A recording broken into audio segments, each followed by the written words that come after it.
Empire of Lies and Love. Chapter 1, The Empire. This is Empire of Lies and Love, a story of billion-dollar secrets, forbidden passion, and the redemption that costs everything. Chapter 1, The Empire. Ambience, soft city hum, occasional distant siren, ice clinking in glass. Alexander, internal monologue voice, deep, controlled with subtle weariness, midnight in Manhattan. From 40 stories up, the city looks like a circuit board, lights tracing paths of ambition, greed, desire, my kingdom, my cage. They think the view is the luxury. They're wrong. The luxury is the silence. No one asking for anything. No one expecting anything. Just me and the ghosts. Alexander, 14 years. That's how long it took to build this. Royce Industries. 42 billion in assets. Offices on 3 continents. And tonight, like every night, it feels empty, hollow. Like one of those Russian nesting dolls, layer after layer of success, and at the center, nothing. Phone buzzes aggressively on marble surface. Alexander sighs, Victoria, of course. Answers phone. Alexander, voice tight, I told you not to call this number. Victoria, voice, smooth, smoky, with an edge, you told me a lot of things, Alex. Most of them were lies. Alexander, what do you want? Victoria, the same thing I've always wanted. What you promised me. What I earned. Alexander, that deal died with my father. Victoria did it. Because I have the papers that say otherwise, and the photos, and the recording of you swearing you'd leave everything to me. Alexander, that was a different man. Victoria, was it?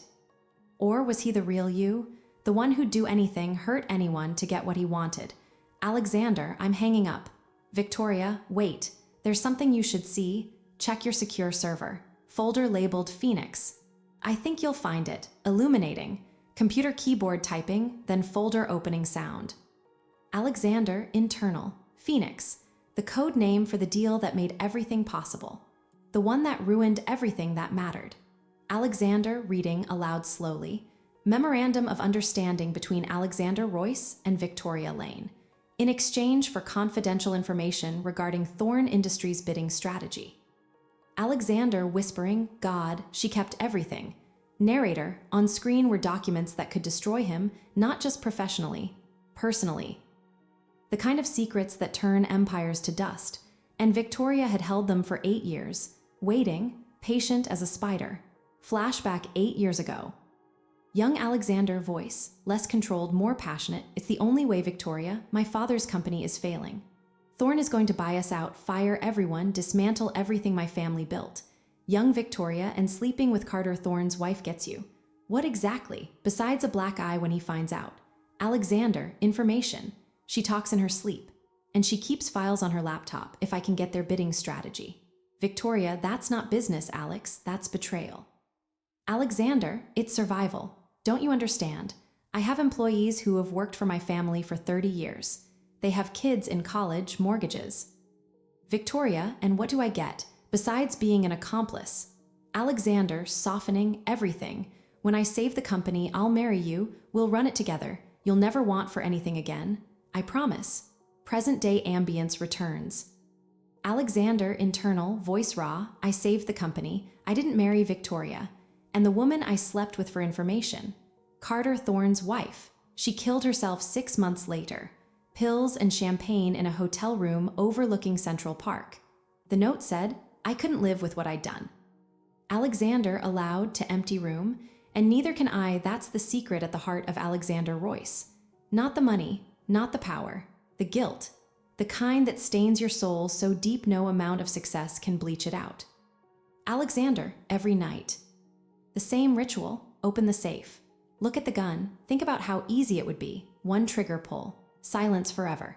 Alexander, but I don't. Because that would be the easy way out, and I don't deserve easy. Narrator, instead, he pours another drink, looks at the city, and wonders when, not if, his past will come crashing through those 40-story windows.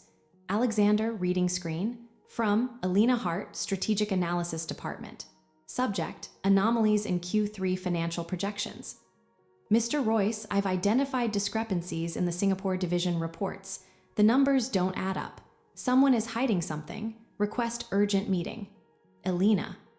Alexander, internal. Alina Hart, the new analyst. Harvard, top of her class.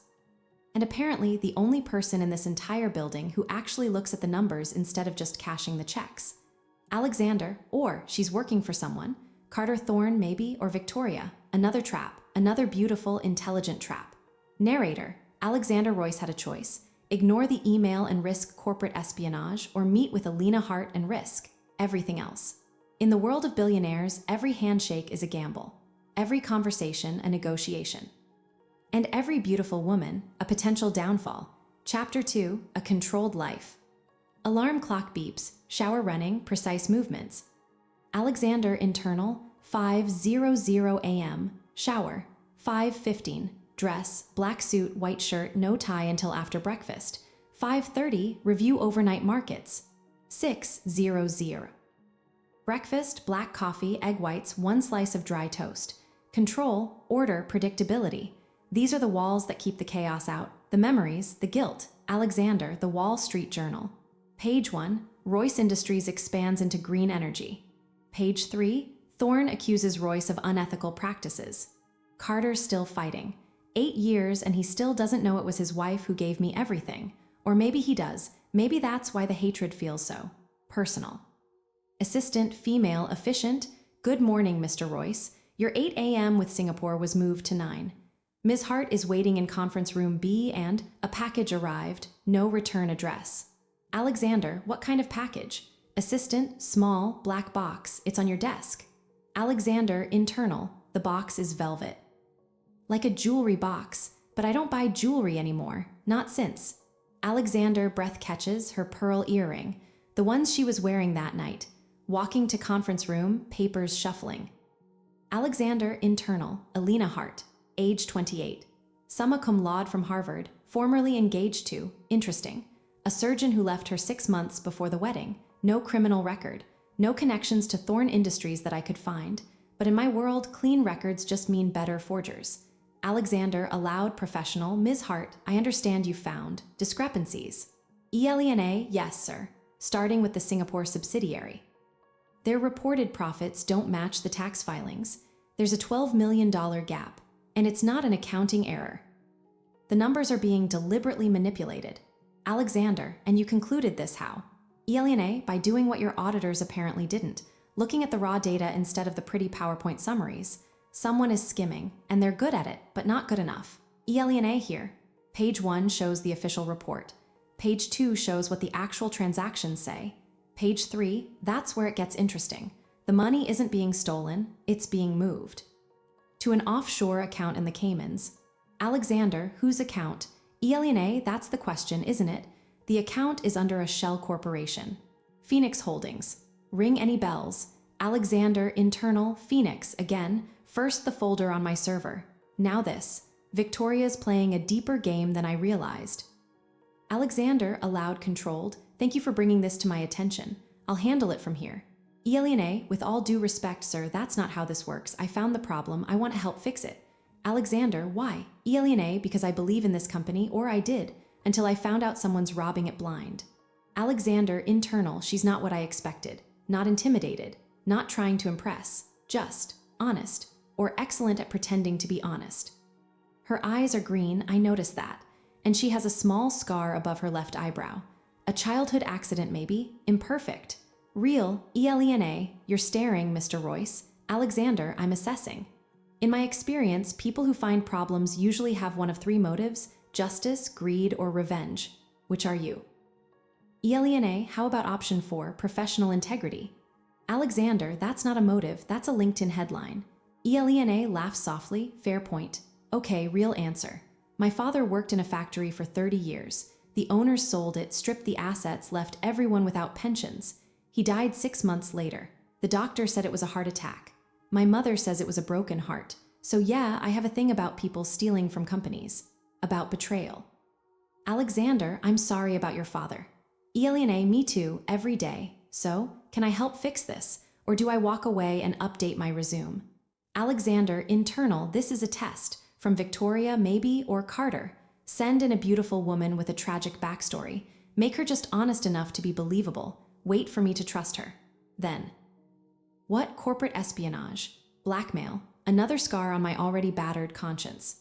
Alexander, aloud, work with Michael in internal security. Full access to whatever you need, but you report only to me and Ms. Hart. ELENA, yes. Alexander, be careful. people who dig into other people's secrets. Sometimes they don't like what they find. Sometimes they become part of the secret. Elena, is that a threat, Mr. Royce? Alexander, it's a warning. There's a difference. Elena, then I'll be careful. And you should be too, because if I'm right about the money trail, someone very close to you is stealing from your company, and they're not being subtle about it. Door closes. Narrator, Alexander Royce stood alone in the conference room, the ghost of her perfume lingering, something clean like rain and citrus. Not Victoria's expensive French perfume, something real. And for the first time in 8 years, he felt the walls of his controlled life begin to tremble, not from outside threats, from something far more dangerous, hope. Chapter 3, First Collision. Office ambience fading, replaced by gathering storm. Alexander internal from his office, 7:48 p.m. The Singapore call ran long. The numbers Elena found, they're worse than I thought. 20 million, not 12. And the trail leads back to New York, to someone with executive access. Someone I trust, or trusted. Alexander, Victoria's message flashes in my mind. Some debts never go away. Is this her? Stealing from me too? What? Punish me. Remind me of what I owe. Or is it Carter Thorne finally making his move after all these years? Phone rings. Alexander Royce, Internal Security Chief. We trace the Cayman account. It's connected to a law firm that represents your late father's estate. Alexander, my father's been dead 9 years. Security Chief, exactly. But the account was opened 6 months ago, with paperwork bearing your signature. Forged, obviously, but convincing. Alexander, who has access to my signature files? Security Chief, digital copies. Anyone in legal, physical documents. Your assistant, accounting, and Victoria Lane. She still has signing authority on the old estate accounts. You never revoked it. Alexander, revoke it now. Freeze everything. And Michael. Security Chief, yeah. Alexander, don't tell anyone we're looking, especially not Victoria. Elevator ding, lobby ambience, then rain intensifies. Narrator, the storm hit Manhattan like a tantrum, rain sheeting down, wind howling between skyscrapers. Alexander's driver waited at the curb, but as Alexander approached, he saw her. Elena Hart, standing under the building's awning, trying to hail a cab that would never come in this weather. Elena, come on, just one empty light. Alexander, internal, she's soaked. Her hair plastered to her face. That professional armor from earlier today completely gone. Just a woman, tired, wanting to go home, and something in my chest tightens. A memory, my mother, standing in the rain outside our old apartment, waiting for my father to come home from working late. He never did. Alexander to driver, wait here. Narrator, he didn't think. Just walked through the downpour, the rain soaking his $1,000 suit in seconds. Elena, Mr. Royce. You're Alexander, getting wet, so are you? My car's right there. Elena, I'm fine. Really, I'll get a cab eventually. Alexander, in this, you'll drown first. It's not an offer, Ms. Hart. It's a business necessity. I need you alive to finish the audit. Elena, smiling despite herself. That's the least romantic rescue line I've ever heard. Alexander, it's not a rescue, it's logistics. Elena, sighing, fine, logistics. In the car. Car door closes, rain muffled, heater hums. Elena, you didn't have to do this. Alexander, I know. Elena, so why did you? Alexander, internal, because you looked lonely, because I know what that feels like. Because for 8 years, I haven't done a single thing that wasn't calculated, strategic, self-serving, and maybe I'm tired of being that man. Alexander aloud, where do you live? Elena, Brooklyn, Park Slope. Alexander to driver, you know the way. Driver, yes, sir. The conversation. Elena, the forgery on your signature. It's good, really good. Whoever did it had practice, or access to originals. Alexander, you're still working in my back seat. Elena, it's not your back seat, it's a company car. And yes, I'm working, this is important. Alexander, why, really? Most people in your position would take the information and sell it to the highest bidder, or use it for leverage. Elena, you keep asking me that. Why do you assume everyone has an angle? Alexander, because everyone does. The question is whether the angle is greed, ambition, or survival. Sometimes all three. Elena, what's your angle, Mr. Royce? Alexander, survival, always survival. Elena, from what? Alexander, looks out window, myself, mostly. Narrator, the admission hung between them, raw and unexpected. Elena studied his profile, the strong jaw, the tired eyes, the rain-streaked window reflecting a man who looked nothing like the billionaire on magazine covers. He looked human. The arrival. Car slows, stops. Driver, here you are, miss. Elena, thank you, both of you, for the ride and the conversation. Alexander, get some dry clothes, don't work tonight. The numbers will still be there tomorrow. Elena, will they, or will someone move them again? Alexander, touche. Good night, Ms. Hart. Elena, it's Alina. And good night, Alexander. Alexander to driver, wait. Narrator, he watched her run through the rain to her brownstone, key in the lock, disappear inside. A light came on in a second-floor window. And for a moment, just a moment, Alexander Royce let himself imagine a different life. One where he came home to that light, to that woman, to something real. Narrator, the car pulled away, but Alexander kept looking back at the glowing window until it disappeared around the corner. First collision, not of bodies, but of worlds. His, cold, calculated, built on secrets. Hers, warm, honest, built on, what? He didn't know yet, but for the first time in years he wanted to find out. Chapter 4, The Mask. Alexander, internal, voice reflective, I dreamt of rain last night. Not the storm, just gentle rain on a window, and her voice saying my name, not Mr. Royce. Alexander, when was the last time someone called me that and meant it? Not as a title, not as a brand, just me, Alexander, Alina. 7:02 a.m. Text tone, found something else. Need to show you in person, not safe digitally. E. Alexander, internal, not safe digitally. She's learning or someone's teaching her. The question is who? Alex typing, my office. 8:30, side entrance. Tell security you're with catering. Elena reply, catering, really? Alex, if someone's watching, they won't look twice at someone with a coffee cart. Elena, you think someone's watching? Alex, I know they are. Elena whispering to herself, coffee for 20, pastries, and a side of corporate espionage. What did I get myself into? Security guard board, catering for the 60th floor. Elena voice slightly higher, playing a role, yes sir. Mr. Royce's meeting. Security guard, go on up. He's particular about his coffee. Don't be late. Elena wouldn't dream of it. Elena internal, this is insane. I'm wearing a borrowed uniform 2 sizes too big, pushing a coffee cart into a billionaire's office because he thinks we're being watched. And the craziest part, I believe him. The numbers don't lie. Someone is stealing. And they're covering their tracks. Which means they know someone's looking. The private office. Ambience, private office, door locks, blinds close. Alexander, take off the hat. Elena, it's part of the uniform. Alexander, I need to see your face, to know you're really you. Sound, hat being removed, hair shaking out. Elena, satisfied. Alexander, internal, more than I should be. Her hair is down, I've only seen it up. It's lighter than I thought, like honey in this light, and she's nervous, but not afraid, there's a difference. Alexander, aloud, what did you find? Elena, it's not just money, it's information. Client lists, bid strategies, your 5-year expansion plan, all copied, all sent to the same IP address. Alexander, where's the IP registered? Elena, that's the weird part. It's coming from inside the building, floor 58. The legal department. Alexander, Victoria's old office. Elena, who's Victoria. Sound, pause, clock ticking. Alexander, someone from my past. She used to work here. Left, 8 years ago. Elena, but her office is still active, with network access. Alexander, I never terminated her credentials. Sentimental oversight. Elena, or deliberate. The confession begins. Alexander, what do you know about Phoenix Holdings? Elena, the shell company in the Caymans, not much, just that it's receiving stolen money. Alexander, it was my father's idea, a contingency fund. For emergencies, he said. He was sleeping with his assistant. My mother was dying. He needed money she couldn't trace. Elena, I'm sorry. Alexander, don't be. He was a bastard. Most powerful men are. The difference is some of us know it. Some of us try to be better.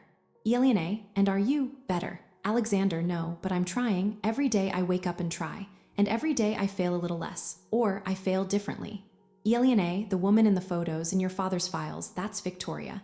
Alexander, you saw the photos. Elena, they were in the same folder as the Phoenix documents. I thought they were relevant. Alexander, they are, just not to the embezzlement, to everything else.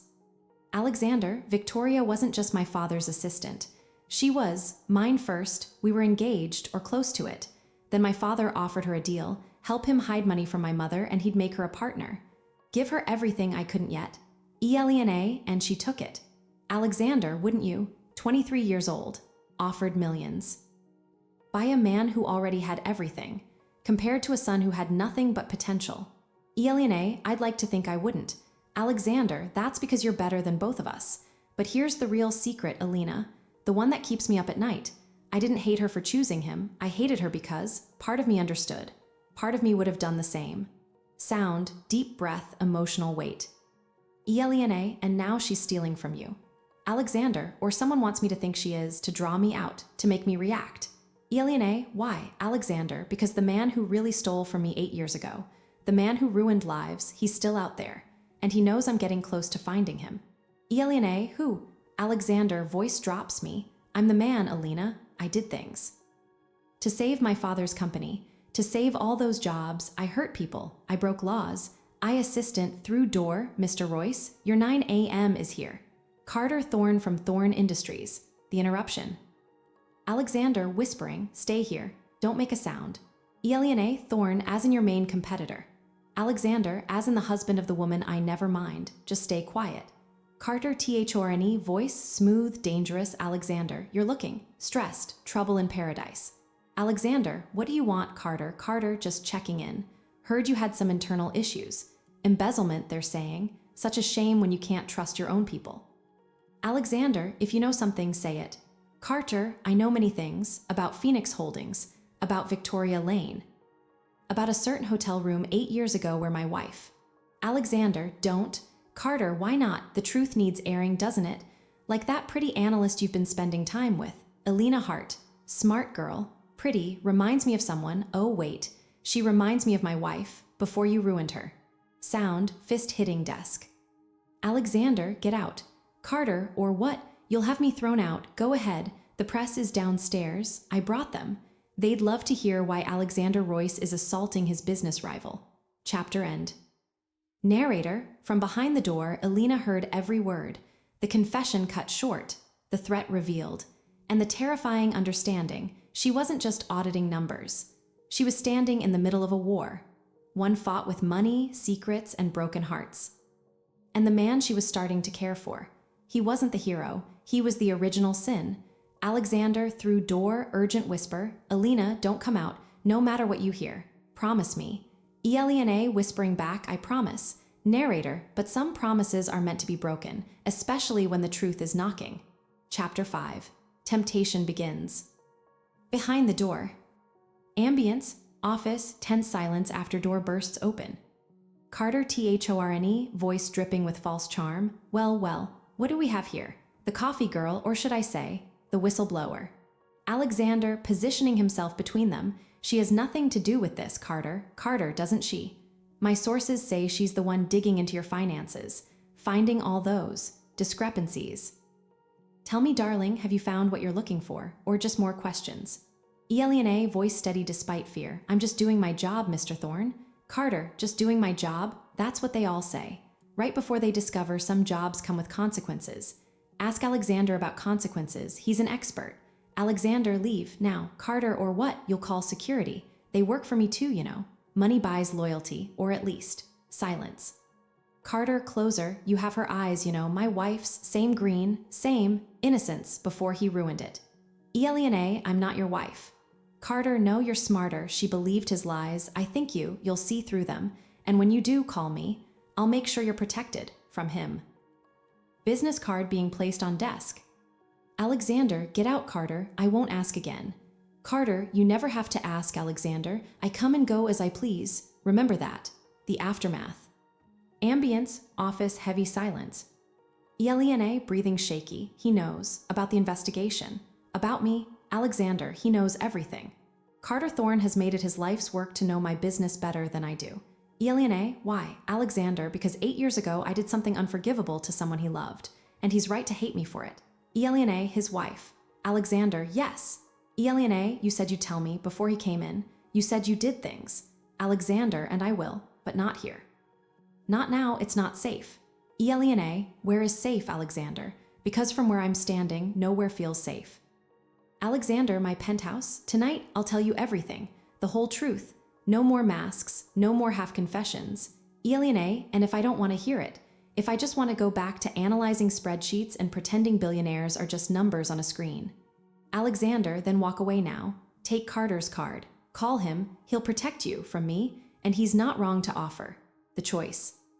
Billionaire internal. Carter Thorne's card is heavy stock. Embossed. Power made tangible. Alexander's offer is a confession, vulnerability, which is more dangerous. The known enemy or the broken man who might be both enemy and something else. Alexander watching her, she's weighing it. The smart choice versus the what? The human choice. Since when did I start hoping someone would choose me? Billionaire tears card in half. I don't need his protection. Sound, card tearing, pieces dropping into trash. Alexander, why not? Billionaire, because I'm. Chapter 6, The Warning. The Confession's Aftermath. Ambience, penthouse, tense silence. Billionaire, she killed herself because of what you did. Alexander, yes. Billionaire, not directly, but because she helped you, because she betrayed her husband. Alexander, there's no distinction that matters. She's dead, I'm alive, my company thrives. 200 people kept their jobs, and 1 woman lost her life. The math is ugly, but it's the only math I have. Billionaire, do you regret it? Alexander, every day, and also, no. Because if I had to choose again between those employees and a leaner, I'd choose the employees. Does that make me a monster? Billionaire internal. Carter Thorne's card is heavy stock, embossed, power made tangible. Alexander's offer is a confession, vulnerability, which is more dangerous. The known enemy or the broken man who might be both enemy and something else. Alexander watching her, she's weighing it. The smart choice versus the what? The human choice. Since when did I start hoping someone would choose me? Billionaire tears card in half. I don't need his protection. Sound, card tearing, pieces dropping into trash. Alexander, why not? Billionaire, because I'm. Chapter 6, The Warning. The Confession's Aftermath. Ambience, penthouse, tense silence. Billionaire, she killed herself because of what you did. Alexander, yes. Billionaire, not directly, but because she helped you, because she betrayed her husband. Alexander, there's no distinction that matters. She's dead, I'm alive, my company thrives. 200 people kept their jobs, and 1 woman lost her life. The math is ugly, but it's the only math I have. Billionaire, do you regret it? Alexander, every day, and also, no, because if I had to choose again between those employees and a leaner, I'd choose the employees. Does that make me a monster? Billionaire, it makes you human. A flawed, complicated human. Which is somehow worse than a monster. Monsters are simple. Humans, we break each other and call it necessity. Alexander, you're leaving. Billionaire, I should. Alexander, Billionaire, but I keep thinking about those 200 people. Their families, their children. The Christmas bonuses and college tuitions and mortgage payments you made possible. 1 life versus 200. It's not math, it's tragedy. And you're standing in the middle of it. The ghost in the room. Alexander, there's more. Billionaire, of course there is. Alexander, Victoria, my former fiancée, she knew about a leaner, helped me plan it. Then when it was done, when the guilt started eating me alive, she left. Took a settlement, disappeared until 6 months ago. Billionaire, when the money started disappearing. Alexander, yes, the Phoenix accounts, the forged signatures, it's her style. Elegant, personal, punishment with perfect penmanship. Billionaire, what does she want? Alexander, me or my destruction? Sometimes they're the same thing. Alexander, looking at screen, speak of the devil. Billionaire, Victoria, Alexander, text message. Tell your new friend about the baby, Alex. Or I will. Billionaire, baby. Alexander, voice breaks. Alina was pregnant, 3 months. She told me the night before she jumped. Said it was mine. Said she couldn't raise a child born of betrayal. Billionaire, oh God. Alexander, I didn't know until the autopsy report. Carter got it sealed, paid off the medical examiner, but Victoria saw it. She kept a copy. As insurance, the weight of truth. Billionaire, moving to window, a baby. You didn't just cost a woman her marriage, you cost a child its life. Alexander, I know. Billionaire, do you? Because you keep saying you know, but you're still here in your penthouse, drinking expensive wine, while she's gone, they're both gone. Alexander, what should I do, Alina? Jump too. Would that balance the scales? Billionaire, no. Nothing balances those scales. That's the point. Some things can't be fixed, only carried. Elena, why tell me this? Why now? Alexander, because you asked for truth and because I'm tired of carrying it alone. 8 years is a long time to be haunted. Elena, so you haunt me instead. Pass the ghost to someone else. Alexander, is that what I'm doing? Elena, I don't know, I need to think, I need air. Alexander, don't go. Elena, why not? Give me one reason that isn't about your guilt or your loneliness. Alexander, quietly, because when you're here, the ghosts are quieter. Because for the first time in 8 years, I want to be better than I am. For you, the arrival. Victoria, how touching. Redemption through a new woman. Classic Alex. Alexander standing abruptly. Victoria, how did you get in? Victoria, you gave me a key, remember? In case of emergencies. I'd say this qualifies. Narrator, Victoria Lane stood in the doorway, elegant in black, holding a bottle of champagne. She looked like grief made fashionable, beautiful, composed, and utterly cold. Elena, internal, she's everything I imagined, polished, perfect. And her eyes, they're not angry, they're empty, like someone turned off the lights inside. Victoria, you must be Elena, Alex's latest project. He does love fixing broken things, though usually they stay broken. Isn't that right, darling? Alexander, what do you want, Victoria? Victoria, what I'm owed. The money, the respect, the closure. You promised me a life, Alex. Then you took it away when things got messy. When Elena decided to jump instead of fight. Elena, you're talking about a dead woman like she inconvenienced you. Victoria, death is an inconvenience, dear, especially when it ruins perfectly good plans. We were going to run the company together.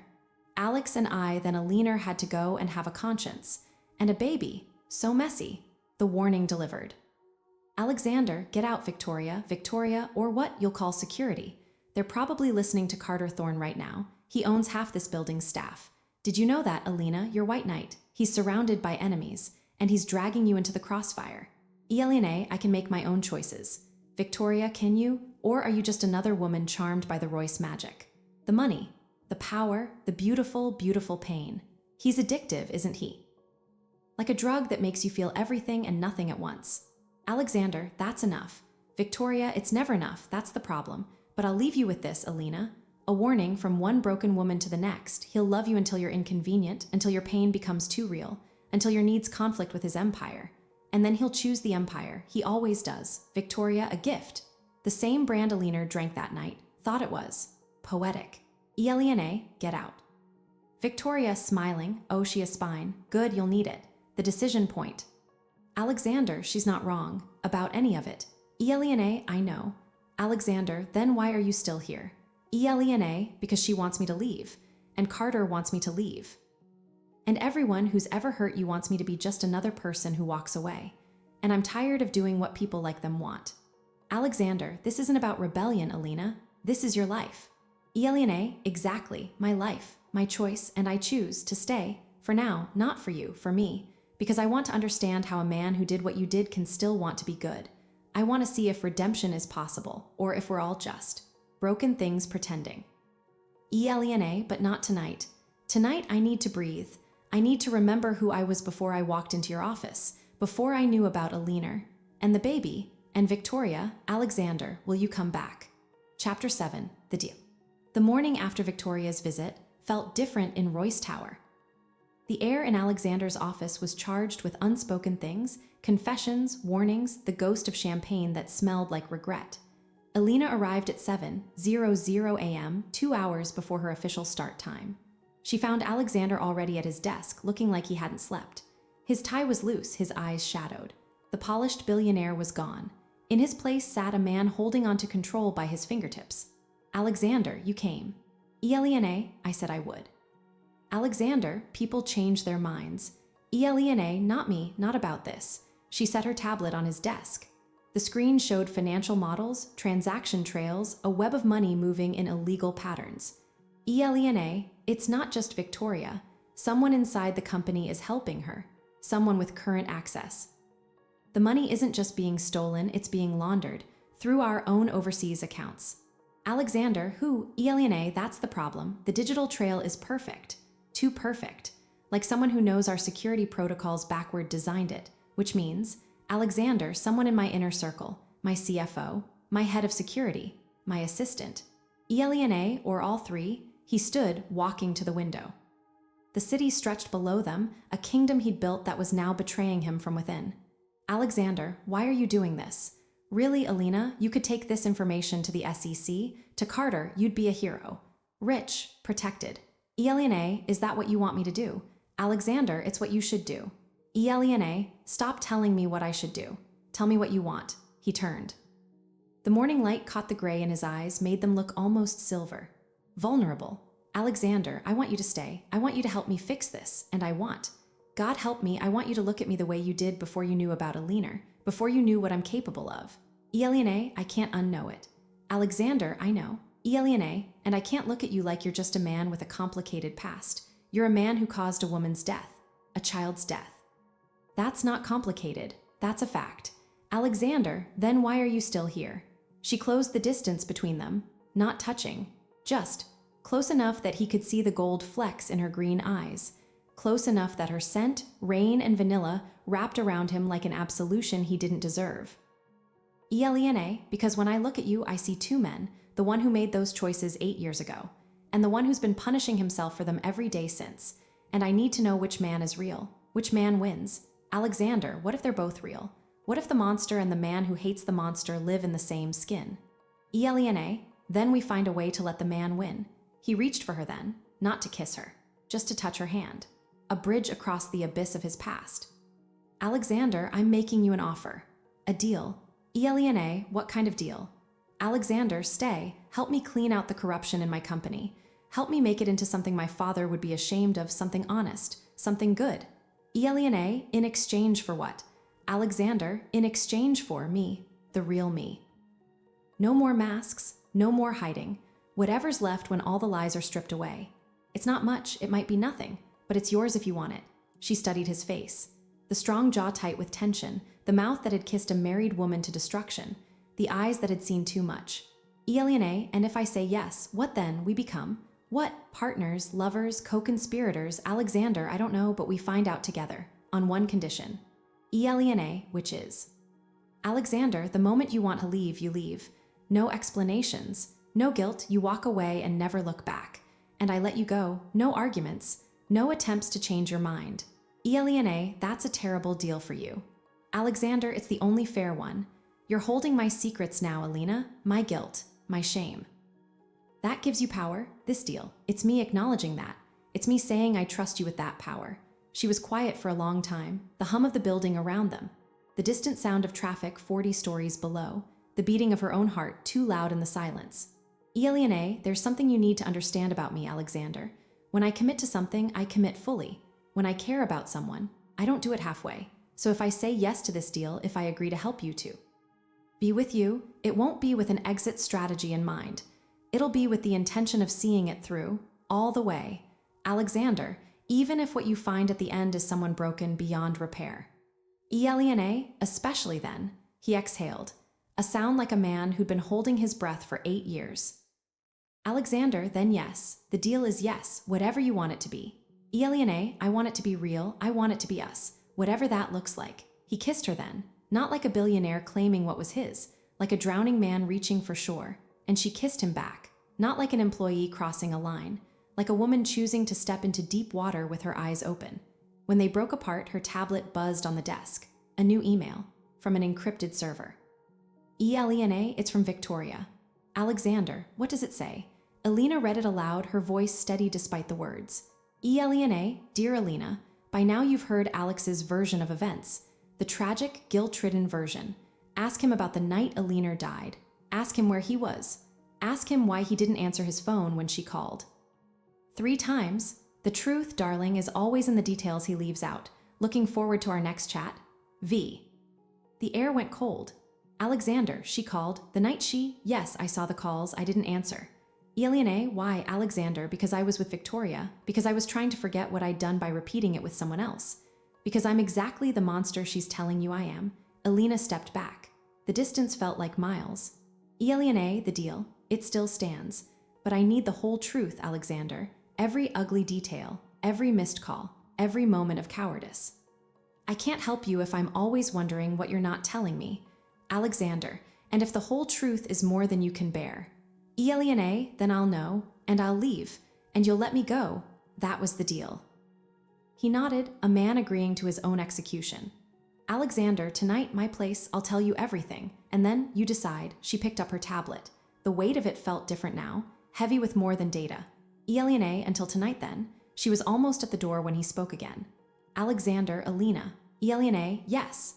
Alexander, however this ends, thank you, for seeing the man instead of just the monster, even if he doesn't deserve it. She left without answering. Because the truth was, she didn't know if he deserved it. She only knew that she wanted to give it. And that wanting scared her more than Victoria's threats or Carter's hatred. In the elevator going down, she leaned against the glass, watching the city rise around her. She just made a deal with a man who might be beyond redemption. She just kissed a man who'd let a woman die, and the most terrifying part, she wanted to do it again. Narrator, the deal was struck. Not in blood, but in something more dangerous, hope. Alexander hoped for redemption. Alina hoped for truth. And somewhere in the city, Victoria smiled, knowing that hope was the most fragile thing of all, and the easiest to break. Chapter 8, Crossing the Line. The rain started just as Alina reached Alexander's building. Not a storm this time, but that persistent New York drizzle that seeps into your bones. She didn't take the private elevator. She took the service entrance, the same one she'd used when disguised as catering staff. Old habits, new fears. The penthouse was different at night. During the day, it felt like a museum, all clean lines and curated emptiness. Now, with the city lights bleeding through floor-to-ceiling windows, it felt like a confession booth, a place where truths came to die or be born. Alexander stood by the window, holding a glass of amber liquid. He didn't turn when she entered. Alexander, it's bourbon, my father's favorite. He drank it every night while my mother pretended not to notice he was cheating. Tradition. Elena, I don't want to drink. Alexander, you will. He finally turned. In the dim light, he looked older, the weight of what he was about to say already bending his shoulders. Alexander, where do you want me to start? Elena, the night Alina died, Victoria said you were with her. Alexander, I was, at the St. Regis. Room 1402. The same hotel where Alina, where she was, 2 floors above her. Alina's breath caught. She hadn't expected that. The cruelty of geography. Elena, you knew she was there. Alexander, no, that's the pathetic part. I didn't know. She'd checked in under a false name. She was saying goodbye, I think, to the city, to her life, to me, and I was in a room 2 floors up, fucking my ex-fiancé because I felt guilty about fucking her. He drained his glass. The ice cubes rattled like bones. Elena, why Victoria? After everything. Alexander, because she knew what I'd done and still wanted me, because being with her felt like I wasn't as bad as I knew I was. If someone who knew all my sins still touched me, maybe I wasn't damned. Stupid, selfish, but true. He poured another drink. This time he handed one to Alina. She took it. Her fingers brushed his, cold against colder. Alexander, Alina called at 11:07 p.m. I saw her name on the screen. Victoria was in the shower. I could have answered. I should have answered. Elena, but you didn't.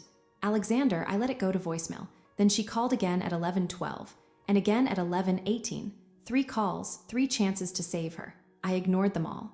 Elena, what did the voicemail say? He pulled out his phone, an old model, one with actual voicemail storage. He'd kept them for 8 years. A punishment he played on lonely nights. Alexander, do you want to hear them? Elena, do you want me to? Alexander, no, but you should. He pressed play. The first message filled the space between them. Eleanor's voice, recorded, slightly slurred but clear. Alex, it's me. I'm at the St. Regis. Room 1202. I have champagne. The good kind. The kind you like. I thought, maybe we could talk about everything. About the baby. I'm scared, Alex. I'm so scared. Call me back, please. Beep. Second message. Okay, you're probably busy. With her, Victoria, I always knew, about you too. Women know these things. It's fine. It's whatever. But I need to tell you something. About the baby, it's not yours. I lied. It's Carter's. I don't know what I wanted. To hurt you like you hurt me. To make you care. Stupid. I'm so stupid. Just call me, okay? I don't want to be alone tonight. Beep. Third message. Last call, I promise. The champagne is gone. The pills are next. It's funny. I always thought if I did this, I'd be sad or angry, but I'm just tired. So tired of being the woman everyone betrays. First Carter. Then you. Then myself.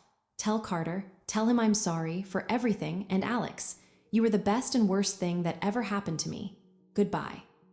Beep, silence. Alexander's hand shook. The ice in his glass chattered like teeth.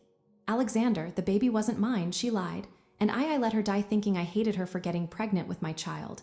I let her die alone thinking she'd betrayed everyone when really, we'd all betrayed her.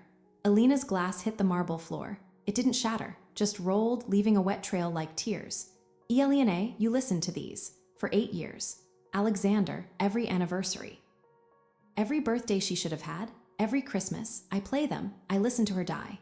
And I remember that I could have stopped it. 3 phone calls, that's all it would have taken. Elena, why show me this? Why now? Alexander, because Victoria was right. I was hiding the worst part.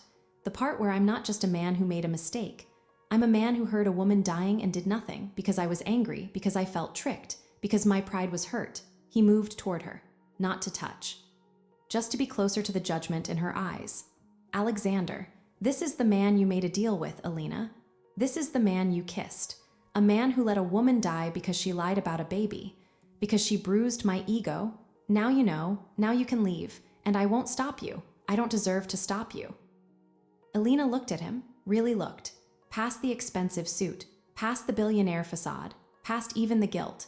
She looked at the raw, bleeding center of him, the part that had been punishing itself for 8 years, and she didn't see a monster. She saw a man who'd made himself a prison of his own remorse, a man who played voicemails of a dead woman like a penance, a man who built an empire not to celebrate his victory, but to monument his failure. Elena, the baby wasn't yours. Alexander, no, Elena, but you thought it was, when you didn't answer the phone. Alexander, yes, Elena, and that's why you didn't answer, because you were angry about the baby. Alexander, partly, mostly because I was with Victoria, and answering would have meant explaining, meant facing what I'd done. I was a coward. She stepped over the spilled drink, stepped into his space, close enough to see the tear tracks on his face he didn't know were there. Elena, say it. Alexander, what? Elena, say why you really didn't answer. The truth, not the guilt version, the human version. He closed his eyes. When he opened them, they were stripped bare. Alexander, because I was 28 years old and I'd just destroyed a marriage and saved a company and I was terrified. Because Alina represented everything I was ashamed of. Because answering that phone would have meant admitting I was the villain in her story. And I wanted, for one more night, to be the hero in mine. Even if the only person who believed it was Victoria, even if it was a lie. Elena, there. That's the truth. Alexander, it doesn't make it better. Elena, it doesn't have to, it just has to be true. She reached up, touched his face. His skin was warm, alive. Elena, you were 28, you made a terrible choice. Then you made another, and now you're 36. And you've spent every day since punishing yourself. How much longer, Alexander? How many more years do you have to pay for one night? Alexander, until it feels even. Elena, it will never feel even. That's the point of tragedy. The scales are broken. You carrying this weight forever doesn't bring her back. It just means 2 lives are wasted instead of 1. He caught her hand, held it against his cheek. A man clinging to a lifeline. Alexander, what do I do, Alina? Tell me what to do. Elena, you live. You build something good. You help people. You honor her memory by being better, not by being miserable. And you answer the phone next time, metaphorically speaking. He laughed, a broken sound, but a sound. Alexander, is that part of our deal? You teach me how to be human again. Elena, if you'll let me. Alexander, I'm afraid. Elena, of what? Alexander, that I'll fail, that I'll hurt you, that my damage will become yours. Elena, I'm a big girl, Alexander. I can handle damage. What I can't handle is lies. So no more lies? To me, to yourself. That's the new deal. He kissed her then, not like before, not desperate or hungry, slow, deliberate, a kiss that felt like a promise, a kiss that felt like a beginning. When they broke apart, the rain had stopped. The city glittered below them, washed clean. Alexander, I love you. The words hung between them, not a confession, a fact. Elena, you barely know me. Alexander, I know enough. I know you see me, the real me, and you're still here. That's a miracle. That's enough. She didn't say it back, not yet, but she leaned into him, let his arms wrap around her, let herself feel the solid reality of him. Flawed, broken, trying. Elena, the corruption in your company, Victoria, Carter, we still have to deal with all of that. Alexander, we will, together. Elena and a leaner. Alexander, I'll find a way to make amends to her memory, to Carter. I don't know how yet, but I will. She believed him. That was the most dangerous thing of all. She believed this broken man could be put back together, that his empire of lies could become something true. They stood like that for a long time. Two people who'd crossed every line there was to cross, professional, personal, moral, and found themselves somehow on the other side, together. Narrator, the line was crossed, not in passion but in truth. Alexander had shown Alina his darkest hour. Alina had offered not forgiveness but understanding. And in that understanding, something new was born, something fragile, something real. They were no longer billionaire and employee. No longer pursuer and pursued. They were partners in redemption. And in the world they inhabited, that was the most dangerous partnership of all. Chapter 9, Luxury and Illusion. 1 week after the voicemails, 7 days after truth became their currency. Alina stood in the center of Alexander's walk-in closet, surrounded by a forest of silk, wool, and Italian leather. The air smelled of cedar and old money. Alexander, from the doorway, it's just a party. Billionaire, the Hamilton Charity Gala is not just a party. It's where New York's elite come to see and be seen, and to judge. Alexander, they'll judge no matter what. You could wear a burlap sack and they'd either call it brilliant or barbaric. Might as well wear something you like. He entered the closet, moving through the rows of suits like a general reviewing troops. He stopped before a section Alina hadn't noticed, women's clothing. Gowns in every color, tags still on. Billionaire, what is all this? Alexander, options. I had a stylist send over some things. Billionaire, some things. Alexander, there are 50 dresses here. Alexander, 54, I wanted you to have choices. She touched a midnight blue gown. Silk so fine it felt like water. Billionaire, this is too much. Alexander, it's exactly enough. Tonight, you're not Alina Hart, analyst. You're Alina Hart, he hesitated. The word hung between them. Girlfriend felt juvenile. Partner felt clinical. Lover felt like a secret. Billionaire, your date. Let's start there. Alexander, my date. Who happens to be brilliant, beautiful, and the only person in Manhattan who knows what bourbon my father drank while cheating on my mother. She smiled, a real smile that reached her eyes. Billionaire, pick one for me. Alexander, the green, to match your eyes. He handed her an emerald gown. Simple, elegant, devastating. Billionaire, how did you know my size? Alexander, I may have checked your employee file. For security reasons. Billionaire, of course, security. 2 hours later, the town car slid through Manhattan streets toward the museum where the gala was being held. Alina wore the green dress. Alexander wore a tuxedo that looked like it had been painted onto him by an artist who specialized in perfection. Billionaire, tell me about the people we'll see. Alexander, sharks in silk. Most of them would sell their grandmothers for a percentage point, but they write big checks, so we smile and pretend not to notice the blood on their teeth. Billionaire, charming. Alexander, you wanted truth. Billionaire, I do. He took her hand. His fingers were warm. Sure. Alexander, stay close to me, but not too close. Let them wonder. Mystery is currency in that room. Billionaire, and what are we selling tonight? Alexander, a story, that Alexander Royce has found something real, that he's changing, that his company is stable despite the rumors. Billionaire, is it? Stable. Alexander, thanks to you, more than it was. We've frozen the Phoenix accounts. The SEC investigation is pending, but we're cooperating. Victoria, she's gone quiet. That worries me more than the noise. The car stopped. Paparazzi flashbulbs exploded like silent fireworks. Billionaire, I'm not ready for this. Alexander, yes, you are. He stepped out first, then offered his hand. A gesture so old-fashioned it felt revolutionary. Alina took it. The cameras found them. The questions began. Reporter 1, Mr. Royce, who's your date? Reporter 2, is it true about the embezzlement? Reporter 3, are you and Victoria lain back together? Alexander ignored them all. He kept his body between Alina and the frenzy, his hand steady on the small of her back. A shield, a claim. Inside, the museum had been transformed. Crystal chandeliers cast diamond light over marble floors. A string quartet played something by Vivaldi. The air smelled of champagne and ambition. Alexander, leaning close, his breath warm on her ear, see the woman in the crimson dress. That's Margaret Van Horn. Her husband owns half the media in the city.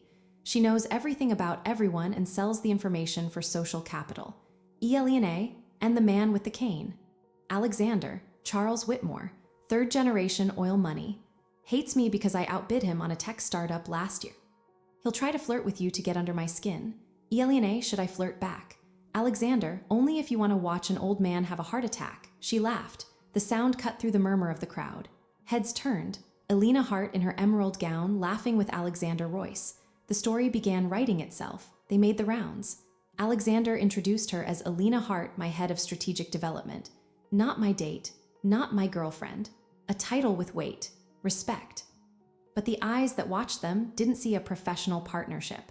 They saw the way his hand lingered on her arm, the way she leaned into his touch, the way their gazes caught and held like they were sharing a secret in a room full of strangers. Margaret Van Horn approaching, her smile sharp as broken glass. Alexander, how unexpected to see you here with company, after everything. Alexander, Margaret, you look well. Alina, this is Margaret Van Horn. Margaret Alina Hart. Margaret, the whistleblower, or so they say. Elena, I prefer auditor. Whistleblower implies something was hidden. I just found what was already there. Margaret's smile tightened. Margaret, how direct. You must be from somewhere less nuanced than New York. Elena, Chicago, where people say what they mean and money doesn't make you interesting, just rich. Alexander coughed to cover a laugh. Margaret, I see. Well, do enjoy the party while it lasts. She glided away, a shark in scarlet silk. Alexander, you just made an enemy. Elena, you said she sells information. I'd rather have her as an enemy than a friend. Alexander, God, you're perfect. The word hung between them. Perfect. A dangerous word, an impossible standard. Before she could respond, the crowd parted. And there, across the room, stood Carter Thorne. He was watching them, a glass of champagne in his hand, a smile on his face that didn't reach his eyes. Alexander, stay here. Elena, no. Alexander, Alina. Elena, together, that was the deal. She took his arm. They crossed the room together, a united front. Carter, Alexander, and Alina, isn't it? You clean up nicely. Elena, Mr. Thorne. Carter, please, Carter, after all, we're practically family.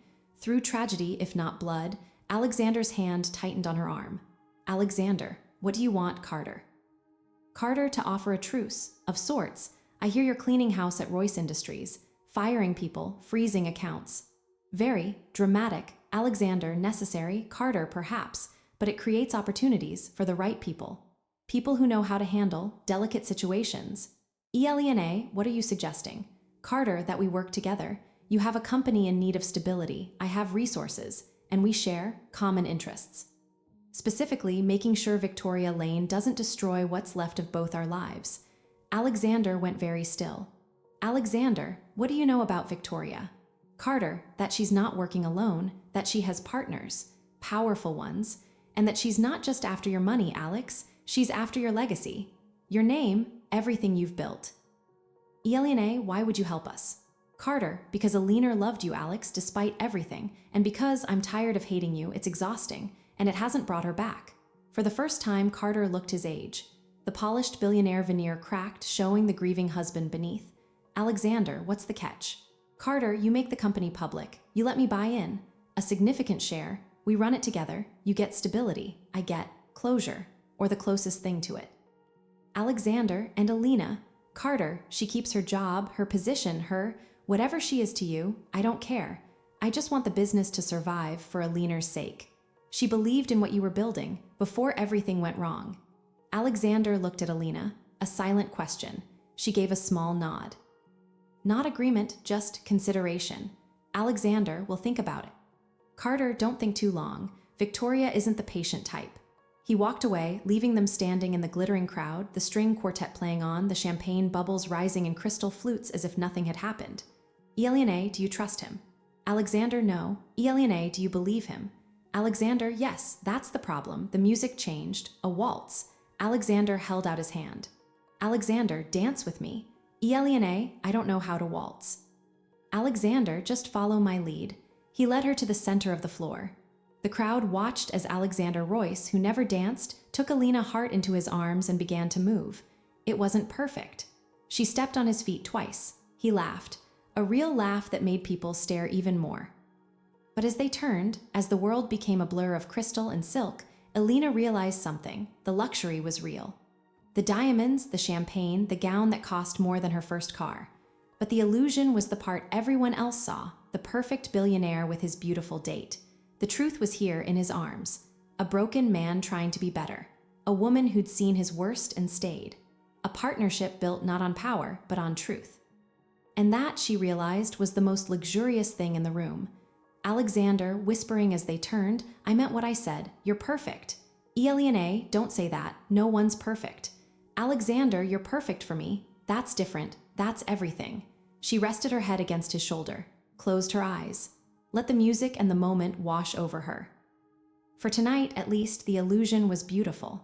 And the truth, their truth, was safe in the space between their heartbeats. Narrator, luxury is what you show the world. Illusion is what they choose to see. But in a ballroom full of both, Alexander and Elena found something rarer, a moment of realness, a waltz that felt like a promise.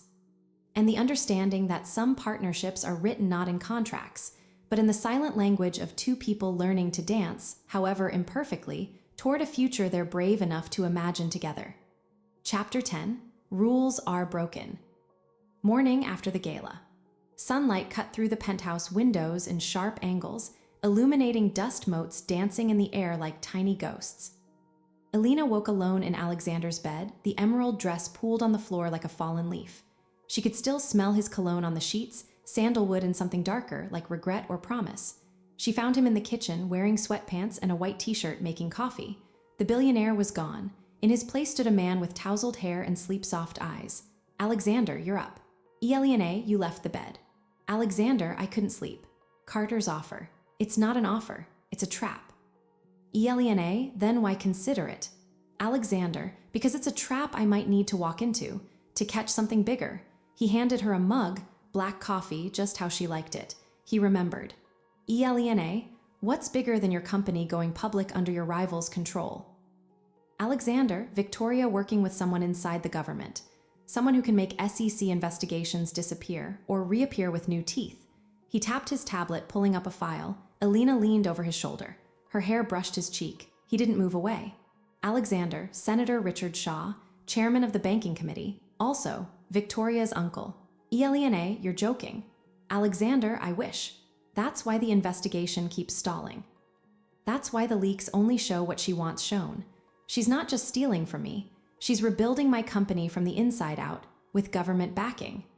Elena took the tablet, scrolled through documents, connections, photographs of Victoria with a silver-haired man at charity events, on yachts, in what looked like a Senate hearing room. "Elena, this is conspiracy. Alexander, it's business. The kind that breaks countries.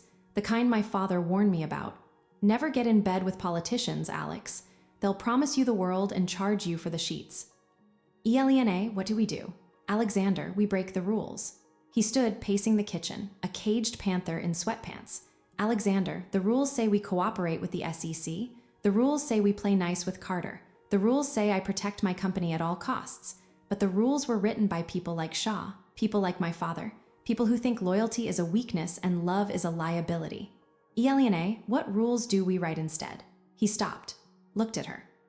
The morning light caught the silver in his stubble, the determination in his eyes. "Alexander, our own. Starting with this, we don't hide. We go public, with everything. Elena, everything. Alexander, the embezzlement, Victoria's connection to Shaw, Carter's offer, even, Elena, the truth, all of it, we drop it like a bomb and see who's left standing. Elena, that could destroy you. Alexander, or it could free me. 8 years of secrets, Elena, 8 years of hiding. I'm tired. Aren't you tired?" She was. God, she was tired of sideways glances in the office, of coded emails, of pretending their relationship was professional when everyone knew it was anything but. "Elena, what's rule 2? Alexander, we trust each other, completely. No more secrets, not even the little ones. Elena, and rule 3, he crossed to her, took the tablet from her hands, set it aside. His hands framed her face, calloused thumbs brushing her cheekbones. "Alexander, we choose each other. Over the company, over the money, over the damn empire.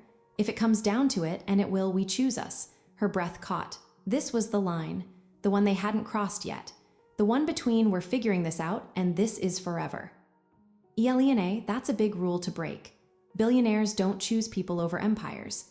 Alexander, this one does. He kissed her. Not like last night's gala kiss, all showmanship and performance. This was a morning kiss, a coffee and truth kiss, a kiss that tasted like surrender and revolution. When they broke apart, her forehead rested against his. "Elena, what about Carter? Do we tell him our plan?" "Alexander, we tell him today." at lunch. And we see if he meant what he said about truces.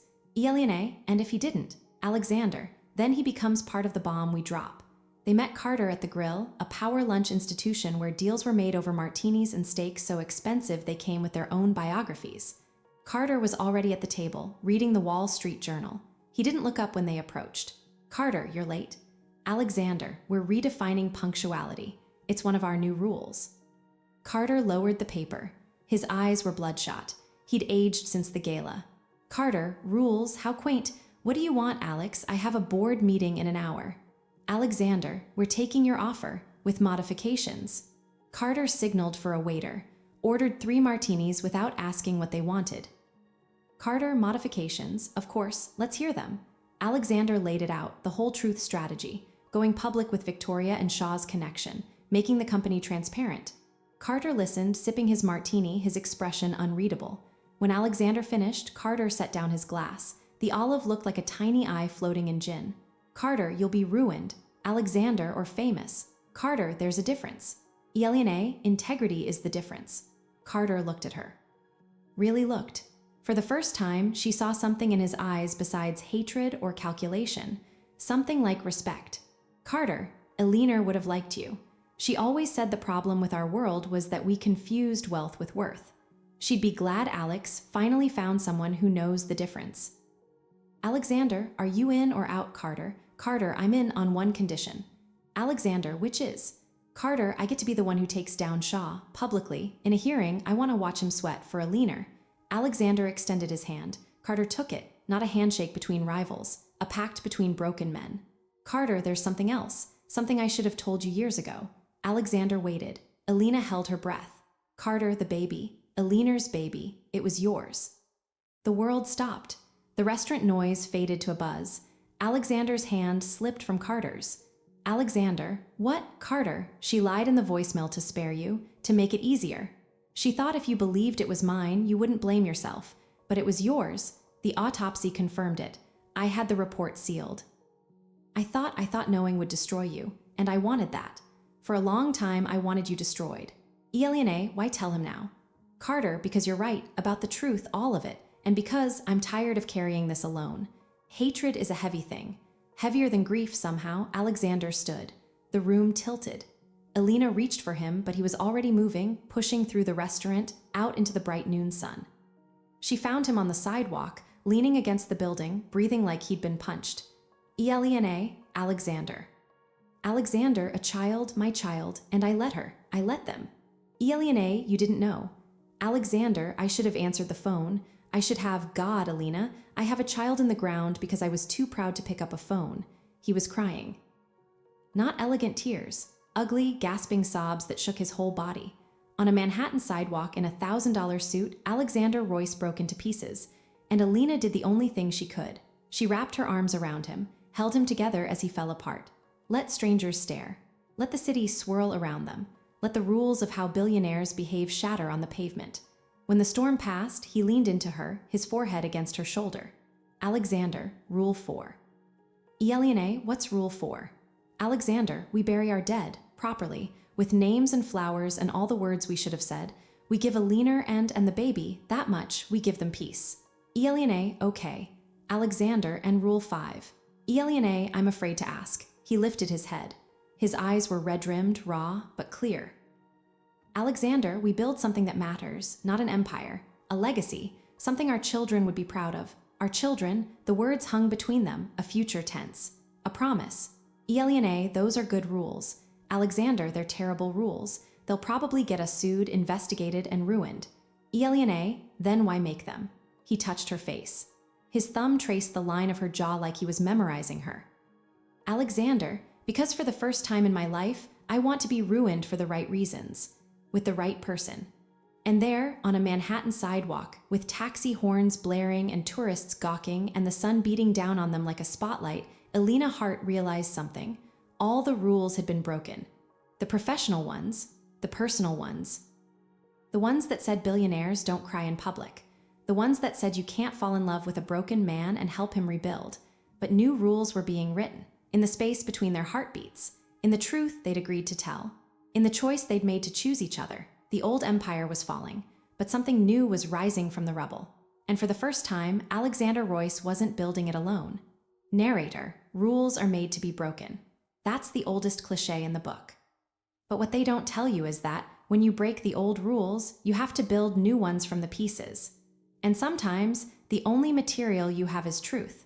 And sometimes, the only architect you trust is the person who saw you break and loved you anyway. The rules were broken. The game had changed, and for Alexander and Alina, the real work, the real love was just beginning. Chapter 11, The Shadow Woman. 3 days after the sidewalk confession.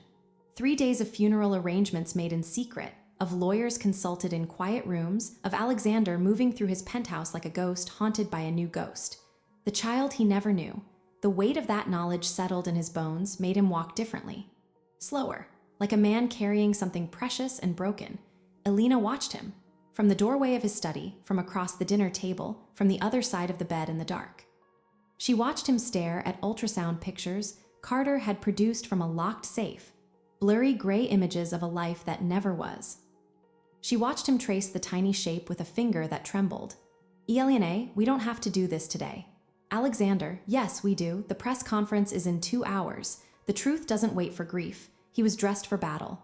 A navy suit, crisp white shirt, no tie. The billionaire armor, but worn differently now. Not as protection. As a uniform. A statement. Elena, Victoria will be watching. Alexander, let her watch. Let her see what happens when you push a man past his breaking point. He either shatters or becomes something sharp enough to cut back. His phone buzzed. Unknown number. He answered on speaker. Victoria's voice, cool, amused. Alex, I hear you're having a press conference. How? Dramatic. Alexander, you should tune in. You're the opening act. Victoria, darling, I'm always the opening act. And the closing number. And the intermission. I'm the whole damn show and you're just the theater. Elena, what do you want, Victoria? A pause, then a low laugh. Victoria, Alina, still playing house with the broken billionaire. How sweet. Does he cry about Alina at night? Does he tell you he's sorry? He's always been good at sorry. Less good at change. Alexander, we know about Shaw. We know about the SEC. It's over, Victoria. Victoria, is it? Or is it just beginning? See, I have something you don't. A conscience. Or rather, I don't have one, which makes me ever so much more flexible. Elena, what are you saying? Victoria, I'm saying that before you go public with your little truth bomb, you should check your servers. Specifically, the backups from 8 years ago. The ones you thought were destroyed. The ones with all of Alina's emails. The ones where she begs you to leave me. The ones where she says she'll tell everyone about the baby if you don't. Silence. Heavy as stone. Alexander, you're lying. Victoria, MI Server 4, Backup Drive D, folder labeled Tax Documents 2015. Take a look, then call me. I'll be waiting, with champagne, for the celebration or the funeral, whichever you prefer. The line went dead. Alexander was already at his computer, fingers flying across the keyboard. Alina stood behind him, watching as he navigated through old files, encrypted drives, digital ghosts. Alexander, these servers were wiped. After she died, I had everything destroyed. To protect her. To protect. He stopped, the folder appeared.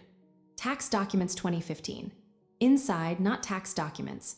Emails, dozens of them, from Alina's personal account. To his, he opened the first. Alexander, reading aloud, voice hollow. Alex, please, leave Victoria, come to me. We can raise this child together. We can be a family. If you don't, I'll tell Carter everything. About us. About the baby. I'll ruin you. I don't want to, but I will. Don't make me do this. He opened another, and another, each more desperate, each more threatening. The timeline was clear. Over 3 weeks, Alina had gone from pleading to threatening to silent. The last email was dated the day before she died. Elena, she was blackmailing you. Alexander, no, she was scared. She was alone, and I wasn't answering her calls. So she used the only weapon she had. Me, my reputation, my fear. Elena, this changes everything if these get out. Alexander, then I'm not the grieving man who made a mistake. I'm the heartless billionaire who drove his pregnant mistress to suicide by ignoring her blackmail attempts. It's a better story, more dramatic. Victoria's right, she knows how to write a narrative. He leaned back in his chair. The fight drained out of him, replaced by something worse, understanding. Alexander, she's been planning this for 8 years. Keeping these, waiting for the perfect moment. When I had something to lose, when I had, you, Elena, what do? Alexander, we go to the press conference. and we tell a different truth. Elena, which is Alexander, that sometimes there is no villain. Just broken people breaking each other. That Elena wasn't a saint, and I wasn't a monster. We were two people who loved wrong and paid for it. And that the only thing left to do is tell the truth, even when it doesn't make you look good. Especially then. He stood, straightened his suit, looked at Elena with eyes that had seen the abyss and decided to build a bridge across it instead of jumping. Alexander, come with me. Elena, where? Alexander, to ruin or redemption, whichever comes first. The press conference was at Royce Tower's main lobby. Journalists crowded behind velvet ropes. Cameras clicked like hungry insects. Alexander walked to the podium alone. Elena stood at the edge of the stage, watching. He didn't use notes. He didn't have lawyers by his side. He just stood there, a billionaire in a billion-dollar building, and began to speak. Alexander, 8 years ago, I had an affair with a married woman. Her name was Elena Thorne. She became pregnant. I didn't know until after she died. That's the simple truth. The complicated truth is that we were both flawed, both afraid, both trying to use love as a weapon because we didn't know how to hold it as a gift. He paused. The room was silent. Even the cameras stopped clicking. Alexander, Elena threatened to expose me, to tell her husband, to tell the world. I ignored her. Not because I was cruel, but because I was cowardly. And because of that cowardice, she's gone, and a child is gone, and for 8 years I've carried that, as punishment, as penance. He looked at Elena. She gave a small nod. Go on. Alexander, today I'm resigning as CEO of Royce Industries, effective immediately. I'm turning over all evidence of internal corruption, including embezzlement linked to my former associate Victoria Lane and her uncle, Senator Richard Shaw, to the SEC, the FBI, and the press. The files are being uploaded as I speak. A murmur went through the crowd. Phones buzzed as journalists checked their feeds. Alexander, I'm also donating 51% of my company's shares to a foundation in Elena Thorne's name. A foundation that will help single mothers, fund mental health services, and support women in crisis. Because Elena was in crisis, and I failed her. He gripped the podium. His knuckles were white. Alexander, I don't expect forgiveness. From you. From Carter Thorne, from myself. But I'm asking for something harder, understanding. That we're all capable of terrible things, and we're all capable of redemption, if we're brave enough to face what we've done, and if we're lucky enough to find someone who will face it with us. He looked at Elena again. This time, he held out his hand. She crossed the stage, took it. The cameras exploded. Alexander, this is Elena Hart. She knows all my truths, and she's still here. That's the only miracle I need. They left the stage together, through a side door, into a waiting car. The questions shouted after them, but they didn't answer. They just held hands as the car pulled away from the building, from the empire, from the life Alexander had built on secrets. Elena, what now? Alexander, now we wait. For the fallout, for the lawsuits, for Victoria's next move. Elena and us, he kissed her, in the back of the car with the city flashing by outside. A kiss that tasted like endings and beginnings. Alexander, now we build something new, on better ground. That night the emails leaked anyway. Victoria's backup plan. The headlines were brutal. Billionaire drove mistress to suicide. Royce empire crumbles. From powerhouse to pariah. But something unexpected happened too. Carter Thorne gave an interview on national television. He sat in his study, Elena's photo on the desk beside him, and said, "My wife wasn't perfect. Neither was Alexander Royce. But he's trying to make amends, and that's more than most of us do. I forgive him, and I suggest you do too." The tide turned. Not completely, not overnight, but enough. At 3 a.m., Alexander's phone buzzed. Victoria text, "You win this round, but the game isn't over, Alex. It never is." He didn't reply, he just blocked the number. Then he rolled over, wrapped his arms around Elena, and slept. For the first time in 8 years, he slept without dreaming of falling. Narrator, the shadow woman had played her best card, and lost. Not because Alexander was stronger, but because he was finally willing to be weak, to be human, to stand in the light with all his flaws showing and say, "This is me, the good, the bad, the broken," and to have someone stand beside him and say, "This is us, and we're enough." In the end, that was the truth Victoria never understood. That the most powerful thing in the world isn't a secret kept. It's a truth shared, especially when that truth is love. Chapter 12, Lies Multiply. 1 week after the press conference, the The world had shifted on its axis. Royce Tower still stood, but its windows felt like empty eyes watching a funeral procession no one attended. Alexander was no longer CEO. He was former billionaire Alexander Royce. A headline, a scandal, a cautionary tale. And Alina, she was the woman who stood by him. Which sounded romantic in tabloids, but felt like walking through a minefield in 3-inch heels every day. They were staying at Alina's Brooklyn apartment. 700 square feet that smelled like old books and her lavender detergent. Alexander's suits hung awkwardly in her tiny closet, sleeves brushing against her work blazers. His Italian leather shoes sat beside her worn boots. A study in contrasts that shouldn't have worked but somehow did. Alexander, I used your toothbrush. Elena, I noticed. You also used all the hot water. Alexander, I'm adjusting. Billionaire to regular person is a steeper curve than I anticipated.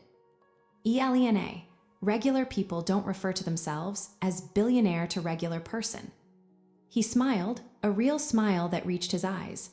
Those were happening more often now, small miracles in a world falling apart. His phone buzzed, a constant, angry insect. Lawsuits, SEC summons, journalists, former friends wanting statements or distance depending on the day's headlines. Alexander, Carter's lawyers want to depose me about the foundation. They think 51% is too much. Elena, is it? Alexander, it's exactly enough. It's what I owe. Elena, you don't owe anyone your entire life, Alexander.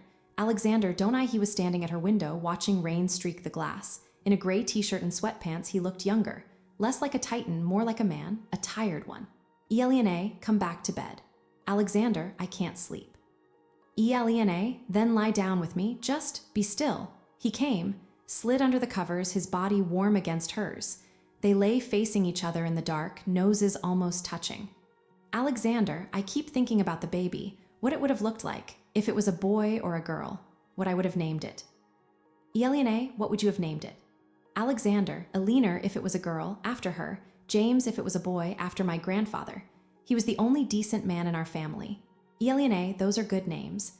Alexander, they're ghosts' names, I'm naming ghosts. She touched his face. His stubble scratched her palm. Elena, you're here, I'm here, we're not ghosts. Alexander, yet. Morning brought more lawyers. This time in Alina's living room, which suddenly felt as small as a shoebox. 2 men in suits, smelling of expensive cologne and moral flexibility. Lawyer 1, Mr. Royce, the SEC is considering criminal charges, not just civil. Your admission about the embezzlement, while noble, was legally foolish. Alexander, it was true. Lawyer 2, truth is not a legal defense. It's often a liability. Elena served coffee in mismatched mugs. The lawyers looked at them like they were being offered poison.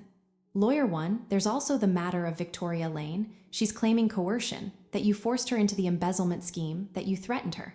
Alexander, that's a lie. Lawyer 2, of course it is, but it's a lie with evidence. Emails you sent her asking for discretion. Texts about handling things quietly. It looks bad. Alexander, those were about the affair, about Elena. Not about stealing money. Lawyer 1, try explaining that to a jury. Your Honor, I was asking my ex-fiancé to help cover up my affair with a married woman, not help me commit financial fraud. It's all the same shade of gray to them. Alexander looked at Elena. She saw it in his eyes, the understanding that the lies were multiplying. Not because he was telling them, but because the truth was complex, and complexity was a breeding ground for false narratives. Elena, what do we do? Lawyer 2, we don't do anything, Ms. Hart. With all due respect, you're not part of these proceedings. Alexander, she stays, or you leave. The lawyers exchanged glances. The balance of power had shifted, and they knew it. Lawyer 1, fine, we fight. We dig up dirt on Victoria. On Shaw, we show patterns. We make it about them, not you. Alexander, number Lawyer 2, no. Alexander, no digging, no dirt, I'm done with that. We tell the truth, all of it, even the parts that hurt. Lawyer 1, that's suicide. Alexander, it's honesty. And if it's suicide, then I'll jump. But I'm not taking anyone with me this time. The lawyers left, shaking their heads.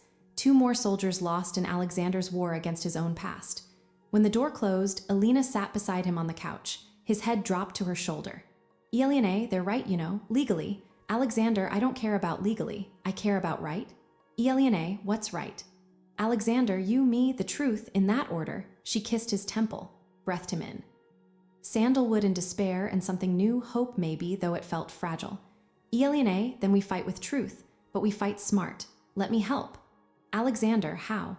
Billionaire, I'm still head of strategic development, or I was. I know the numbers, I know where the bodies are buried. And I know Victoria, she's not as careful as she thinks. That afternoon, Alina went back to Royce Tower for the first time since the press conference. Her keycard still worked, a small rebellion against the new order. The office felt like a tomb, empty desks, silent phones, the ghosts of 1,000 deals gone sour.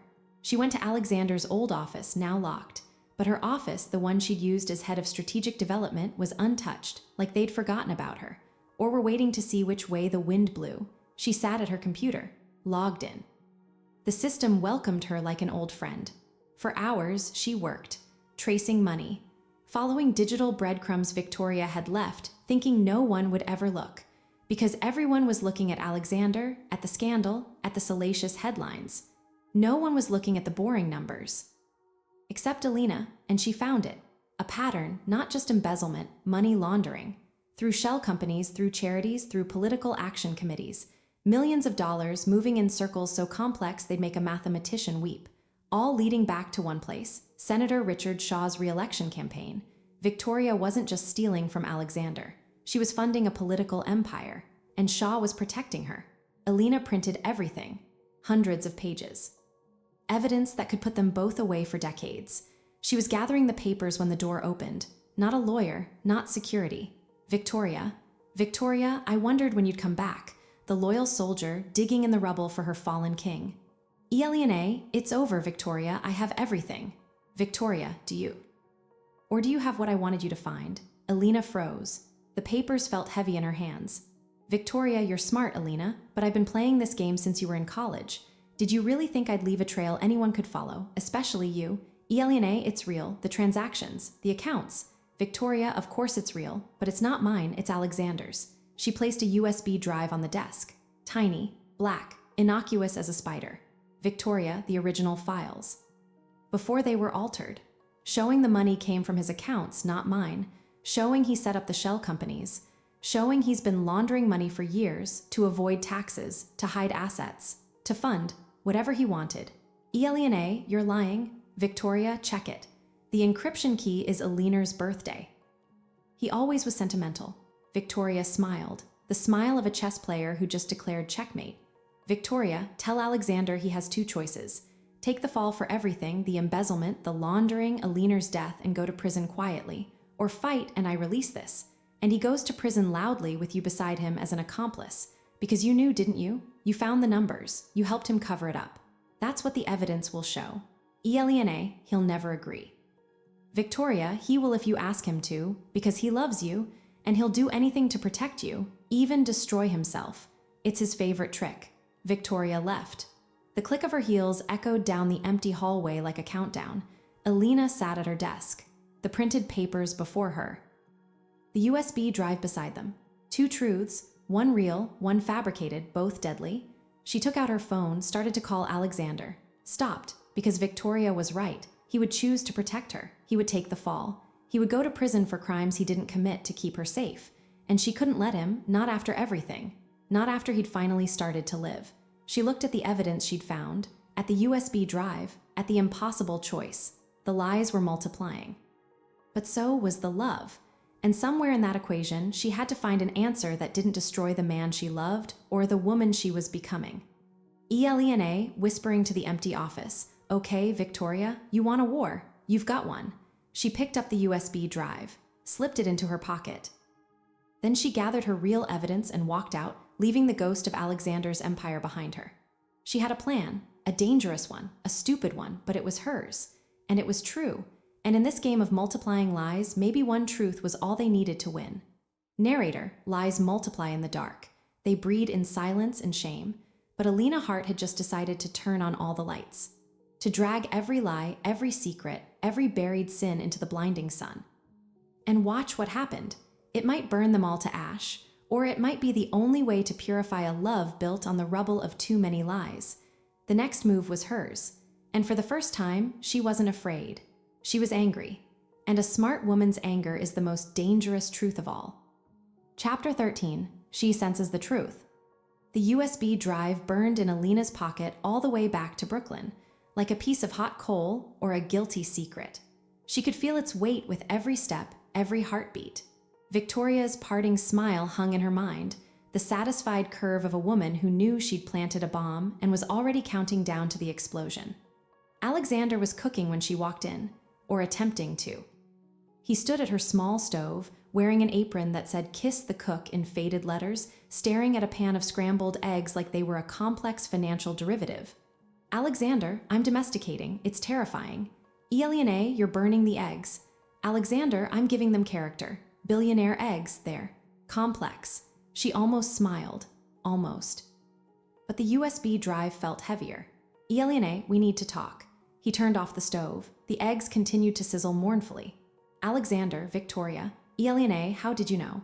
"Alexander, you have a certain look when you've seen her, like you've stared into the sun and can still see the afterimage when you close your eyes." She pulled out the USB drive, set it on the counter between them like a challenge. "Billionaire, she gave me this. Says it's evidence that you're the one laundering money. That you set up the shell companies, that I helped you." He didn't touch it, just looked at it, his expression unreadable. "Alexander, and you believe her." "Billionaire, I don't know what I believe. That's the problem." "Alexander, check it. The truth is on there or it isn't." "Billionaire, what if it is? What if you've been lying to me this whole time?" "Alexander, then I'm a better liar than I thought, and you should leave. Now." She studied his face. The lines around his eyes that hadn't been there a month ago, the gray at his temples, the honest weariness. She'd learned to read him in these past weeks, the micro-expressions, the tells, the way he rubbed his thumb against his forefinger when he was nervous, the way his jaw tightened when he was telling the truth but hated it. Right now, he was doing neither. He was just waiting, like a man standing at the edge of a cliff, waiting to see if he'd be pushed or jump. "Billionaire, I have my laptop." "Alexander, then check." She plugged in the drive, entered the password, Alina's birthday, 3:15, March 15th. The folder opened. Spreadsheets, bank statements, emails, all with Alexander's digital signature. All pointing to guilt. But, "Billionaire, the dates are wrong." "Alexander, what?" "Billionaire, this transaction. Dated February 14th last year. You were in Singapore that week. I know because I booked your flight. And this email. Sent at 3 a.m. New York time. You're asleep by midnight. Always, even during crises." She scrolled faster, clicked through documents. "Billionaire, and this signature, it's your digital signature, but the encryption key is different. Yours uses a 2048-bit RSA key. This is using 1024. Older, less secure. Like someone copied an older version of your signature from 8 years ago maybe." Alexander came to stand behind her, looked over her shoulder. His breath was warm on her neck. "Alexander, 8 years ago, I used a 1024-bit key. Upgraded 5 years ago, after a security breach. Billionaire, so this is forged, using old templates."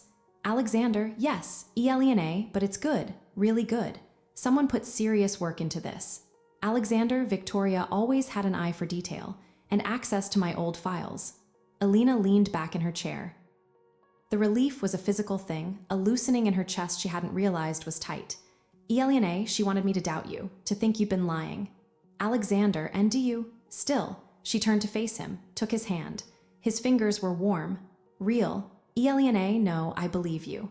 "Alexander, why?" "Billionaire, because when I look at you, I don't see a liar. I see a man who's terrible at cooking eggs and cries in his sleep sometimes and carries so much guilt he sometimes forgets how to stand up straight. But not a liar. Not to me." He pulled her up, wrapped his arms around her, held her so tightly she could feel his heartbeat against hers, 2 rhythms slowly synchronizing. "Alexander, thank you." "Billionaire, for what?" "Alexander, for seeing me, even when I'm hard to look at." They stood like that for a long time.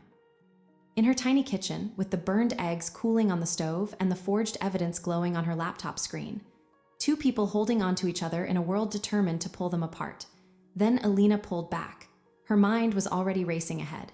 "Billionaire, this is good." "Alexander, forged evidence against me is good." "Billionaire, no, the fact that she gave it to me is good. It means she's getting desperate. She thought I'd find it and run, or confront you and break us apart. She's playing psychological games now, not just financial ones." "Alexander, what does that mean?" "Billionaire, it means we have leverage." She showed her hand, and she made a mistake. "Alexander, which is?" "Billionaire, she used Alina's birthday as the password, not random. Sentimental." which means she's connected to this emotionally, not just financially. She's not just stealing from you for money, she's punishing you for leaving her, for choosing a leaner, for everything. Alexander went still. The realization hit him like a physical blow. Alexander, she loved me. Once. Elena, and you broke her heart, so she's been breaking you ever since. Piece by piece. Year by year. Alexander, that's almost sad. Elena, it's tragic, but it's also a weakness. She's not a cold, calculating criminal. She's a woman scorned with the resources to be dangerously creative about her revenge. He ran a hand through his hair, looked at the laptop again, at the lies Victoria had crafted so carefully. Alexander, so what do? Elena, we use it. We go to the authorities. Not with my evidence of her crimes, with this evidence of her forgery, of her attempt to frame you. We show pattern, we show motive, we show that she's not just corrupt, she's obsessed. Alexander, and if they don't believe us? Elena, they will, because we have Carter. Alexander, Carter. Elena, he loved a leaner, and Victoria's using a leaner's memory as a weapon. He'll help us. For her, she could see him turning it over in his mind. The strategy, the risks. The chance to fight back not with more secrets, but with the truth. Alexander, you're scary when you're strategizing. Elena, you're cute when you're impressed. He smiled, that rare, real smile that transformed his face. Alexander, okay, we fight together with truth. Elena, and one more thing. Alexander, what? Elena, we stop hiding. We go public as us, not as Billionaire and his whatever. As Alexander and Alina, two people in love fighting for their future. Let the world see that. Let Victoria see that her games didn't break us. They made us stronger. He kissed her then, not a gentle kiss, a claiming kiss, a promise kiss. A kiss that said I choose you today and every day no matter what comes. When they broke apart, he rested his forehead against hers. Alexander, I love you. Elena, I know. Alexander, you're supposed to say it back. Elena, I will, when we win. He laughed. The sound filled her small kitchen, pushed back the shadows, made the burned eggs and the forged evidence and the weight of the past feel lighter somehow. Alexander, then we'd better win, because I really need to hear you say it. She hugged him again, breathed him in. Sandalwood and hope. Elena, we will, because we have the one thing she doesn't. Alexander, what's that? Elena, each other, and the truth. And really, what else do we need? He looked at her. His eyes were clear. No ghosts, no shadows, just her. Alexander, nothing. We don't need anything else. And for the first time, she believed him, believed them. Believed that love wasn't just a feeling, but a choice you made every day, in the face of lies, in the shadow of the past, in the small kitchen of a Brooklyn apartment with burned eggs on the stove and a future waiting to be written. Narrator. She sensed the truth. Not just in the data, but in the man. In the way he held her. In the way he looked at her like she was the only real thing in a world of illusions. And sensing the truth, she made a decision to fight for it, to fight for him, to fight for them. Because some truths are worth more than empires. Some loves are stronger than lies. And some battles aren't fought in boardrooms or courtrooms, but in the quiet space between two hearts beating as one, saying, here I am, here you are. Let's face whatever comes together. Chapter 14. Confession avoided. Carter Thorne's Hampton's estate was not what Alina expected. She'd pictured something cold and modern, glass walls, steel accents, the architectural equivalent of Carter himself.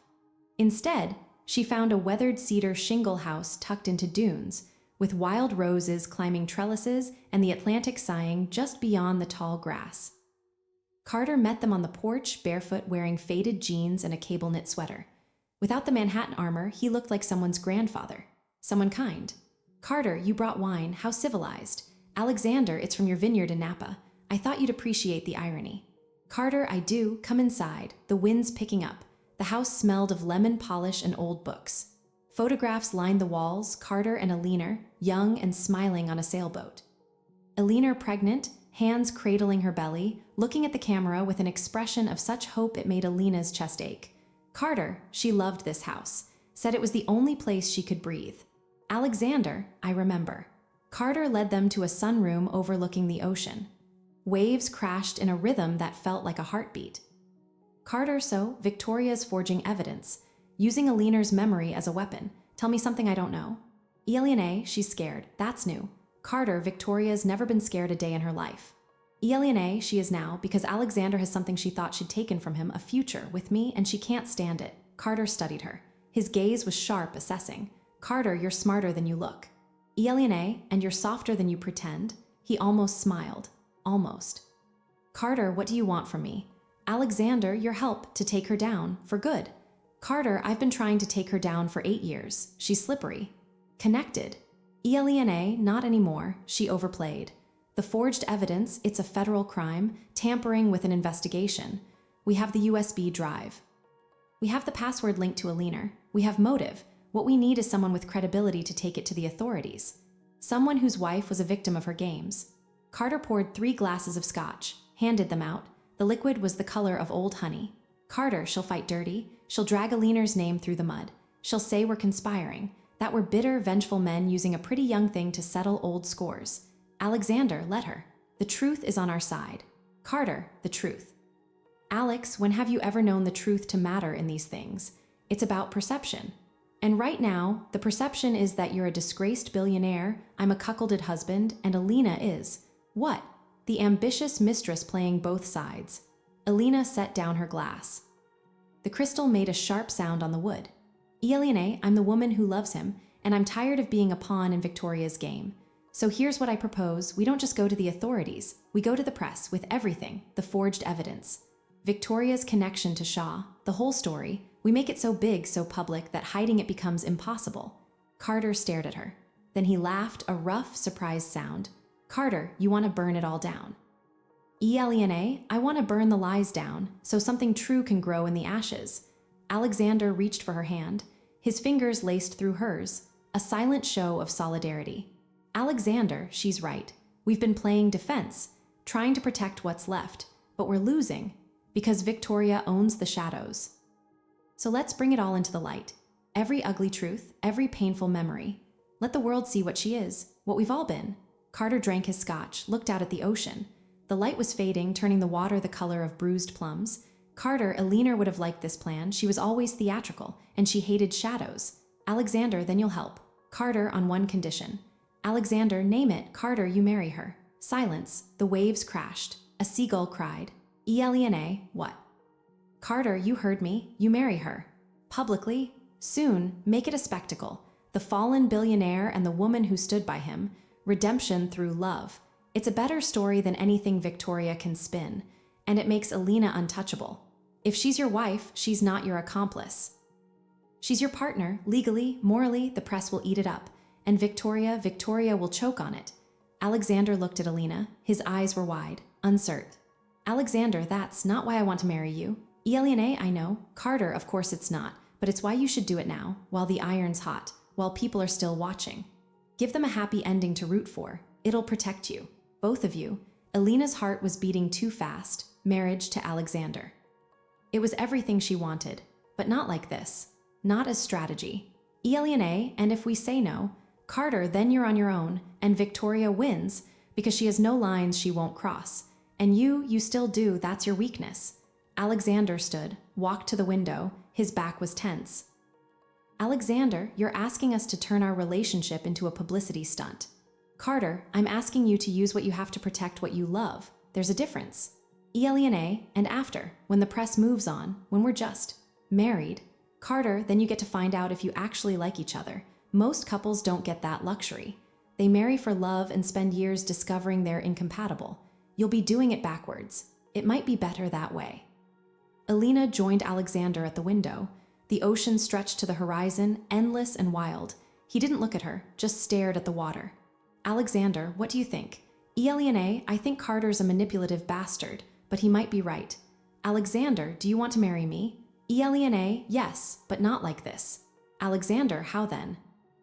Elena, in a small room with just us?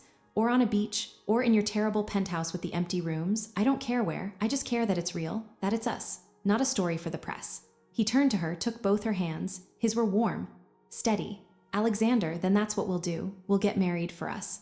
And then we'll tell the world, on our terms. Carter sighed, but he nodded. Carter, fine, have your private moment, but make it soon. And then go public. With the wedding and with Victoria, one big truth bomb, give her nowhere to hide. Alexander and Shaw. Carter, leave Shaw to me. I have enough on him to sink a battleship. He'll roll over on Victoria to save himself. They always do. They shook hands.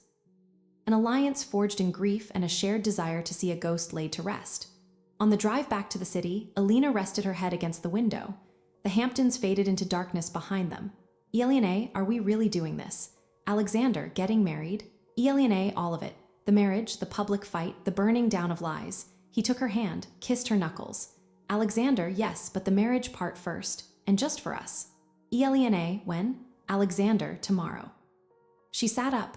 Eliane, tomorrow. Alexander, why wait? If it's real, it's real, and I've waited 8 years to feel real. I'm not waiting another day. She looked at him. At the man she loved. The man who'd been broken and was putting himself back together piece by piece with her help, with her love. Eliane, okay, tomorrow. He smiled. The smile that was just for her. Alexander, good, now I just need to get a ring. Eliane, you don't have to. Alexander, I know, but I want to, something simple, something true, like you. She leaned over and kissed him, in the dark car on the highway back to a city full of enemies and lies and ghosts. She kissed him and tasted the future. And it tasted like hope, like truth, like love that was brave enough to face the light no matter what shadows it exposed. Narrator, the confession was avoided. Not the confession of love, that was given freely, openly, but the confession of fear, of doubt. They didn't speak of the risks, the ways this could still go wrong. They didn't confess that they were scared, because some truths don't need to be spoken to be known. And some loves don't need protection, they are the protection, against lies, against the past, against a world that tries to tell you that broken things should stay broken. Tomorrow they would marry, and the day after they would go to war. But tonight in the dark, holding hands as the city lights appeared on the horizon, they had this, each other. And for now, that was enough. More than enough. It was everything. Chapter 15, Betrayal Revealed, Part 1. They married at dawn on a Thursday. No church, no guests, no white dress. Alina wore a simple cream-colored shift dress she'd bought off the rack. Alexander wore the same navy suit from the press conference, but with the top button of his shirt undone. No tie. The city clerk's office in Brooklyn was empty except for an elderly clerk named Martha who smelled like peppermints and wore glasses on a chain around her neck. Martha, you're early. We don't open for another hour. Alexander will wait. Martha, you're that billionaire, the one from the news. Alexander, not a billionaire anymore, just a man getting married. Martha looked at Alina. Her eyes were kind behind the thick lenses. Martha, you sure about this, honey? He's got a lot of baggage. Eliane, I helped him pack it, so I know what's inside. Martha smiled, a real smile that crinkled her whole face. Martha, well then, let's get you hitched. The ceremony took 4 minutes. They stood in a beige room with fluorescent lights and a faded poster about marriage license fees. Martha read the words from a laminated card. They said, I do. Alexander's voice was steady. Alina's trembled just once. When it was over, Martha handed them the license. Martha, congratulations. Now go have a life, and try not to end up back here getting divorced. This room's depressing enough for beginnings. Don't make it your ending. They walked out into the gray morning. The city was just waking up, delivery trucks rumbling, bodegas opening their gates, the subway breathing its hot, damp breath up through the grates. Alexander stopped on the sidewalk, took both her hands. Alexander, Mrs. Royce. Eliane, it sounds strange. Alexander, do you want to keep heart? Eliane, no, I want Royce, I want your name. I want everyone to know I chose you, all of you. He kissed her. Right there on the Brooklyn sidewalk, with pigeons watching and a homeless man applauding from a doorway. A proper wedding kiss. Then he reached into his pocket, pulled out a small velvet box. Eliane, Alexander. Alexander, I said simple. I didn't say nothing. He opened it. Inside was a thin platinum band with a single emerald cut diamond. Small, elegant, perfect. Alexander, it was my mother's, the only thing of hers I kept. She said to give it to the woman who saw me, really saw me. I thought I'd never find her, but here you are. He slipped it onto her finger. It fit perfectly. Eliane, it's beautiful. Alexander, so are you, so is this, us, married. They stood there for a moment just looking at each other. Two people who'd started as boss and employee, become allies, then lovers, and now. This husband and wife. It felt both impossible and inevitable. Alexander, breakfast. Eliane, I know a place. She took him to a diner she'd loved since her first week in New York. Red vinyl booths, coffee in thick white mugs, the smell of bacon and home fries. They sat in a corner booth, ordered pancakes, held hands across the table. Eliane, we should call Carter, tell him it's done. Alexander, in a minute. Right now, I just want to be here, with my wife, eating pancakes. She smiled, let herself have the moment, the simple, ordinary magic of being newly married in a diner at 7 a.m. Then her phone buzzed. Carter. Carter text, Shaw just resigned, citing health reasons. He's cutting a deal with the feds. Victoria's alone. Now's the time. You ready? Alexander read it over her shoulder.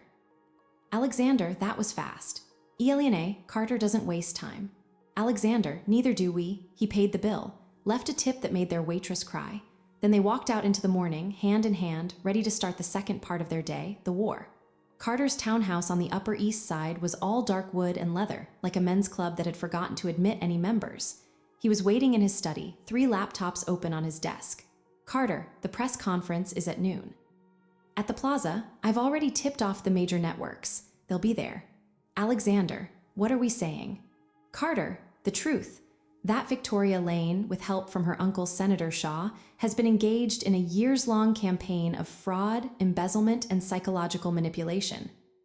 She forged evidence to frame you, that she's using Alina's memory as a weapon, and that you're done being silent. Eliane and our marriage. Carter, save it for the end, the cherry on top. Despite all this, we found love. We got married this morning. We're choosing a future over the past. It'll play beautifully. Alexander looked at Alina. A silent question, are you okay with this? She nodded. This was the plan. Their choice. Carter, there's something else. Something I just got. From Shaw's files. He turned one of the laptops around. On the screen was a photograph. Grainy, taken from a security camera.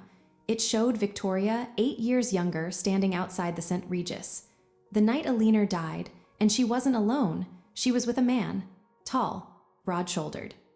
His face turned away from the camera. Eliane, who is that? Carter, that's the question, isn't it? Shaw's notes say Victoria had a partner in the embezzlement, someone inside Royce Industries, someone with high-level access, not just to money, to information, to everything. Alexander leaned closer, studied the grainy image. Alexander, I know that coat, it's Burberry. The cashmere trench? Michael wore one just like it. Eliane, Michael, your head of security. Alexander, former head of security. I fired him last month when we found the discrepancies. Carter clicked to another image. Michael Donahue in his official company photo. Smiling, trustworthy. The man who'd been in charge of Alexander's safety for 6 years. Carter, Shaw's notes indicate Michael was feeding Victoria information from the beginning, including your schedule, your travel plans, your personal life. Alexander sat down heavily in a leather chair. Alexander, he knew about Alina, about the meetings he could have. Eliane could have what? Alexander told Victoria when I was with her, when I wasn't, given her ammunition. Carter, more than that, look at this. Another document. An email from Victoria to Michael, dated 2 days before Alina died. Carter, reading, make sure he's distracted that night. Keep him busy. She's getting unstable. We need to manage this. Eliane, manage this. They were talking about Alina, about her mental state, about, she couldn't say it, but the words hung in the air, about her death. Alexander, did they know she was going to? Carter, Shaw's notes suggest they feared she might do something drastic. They were monitoring her, but they didn't stop it. They let it happen, because a grieving husband is distracted, and a scandal is good cover for financial crimes. The room went silent. The truth, when it finally came, was uglier than they'd imagined. This wasn't just about money or revenge. It was about a woman's death being used as a business opportunity. Alexander stood. Walked to the window, his back was rigid. Alexander, we're not just going after her for fraud, we're going after her for Alina. Carter, that's what I was hoping you'd say. Eliane, do we have enough? Carter, with Shaw's testimony. Yes, he's turning state's evidence. He'll give us Michael. And Michael will give us Victoria. It's a domino effect. Alexander turned. His eyes were dark, determined. Alexander, then let's go to the plaza and let's end this. They left Carter's townhouse together. 3 people bound by tragedy, united by a desire for justice. In the car to the plaza, Alina held Alexander's hand. His grip was tight, almost painful. Eliane, are you okay? Alexander, no, but I will be, after today, after she pays for what she did, for Alina. For the baby, for everything, he looked at her. His wife, his ally, his future. Alexander, I love you. Eliane, I love you too, and there it was. The first time she'd said it. in a car on the way to a press conference that would change their lives forever. Not romantic, not perfect, but true, he kissed her. A quick, hard kiss.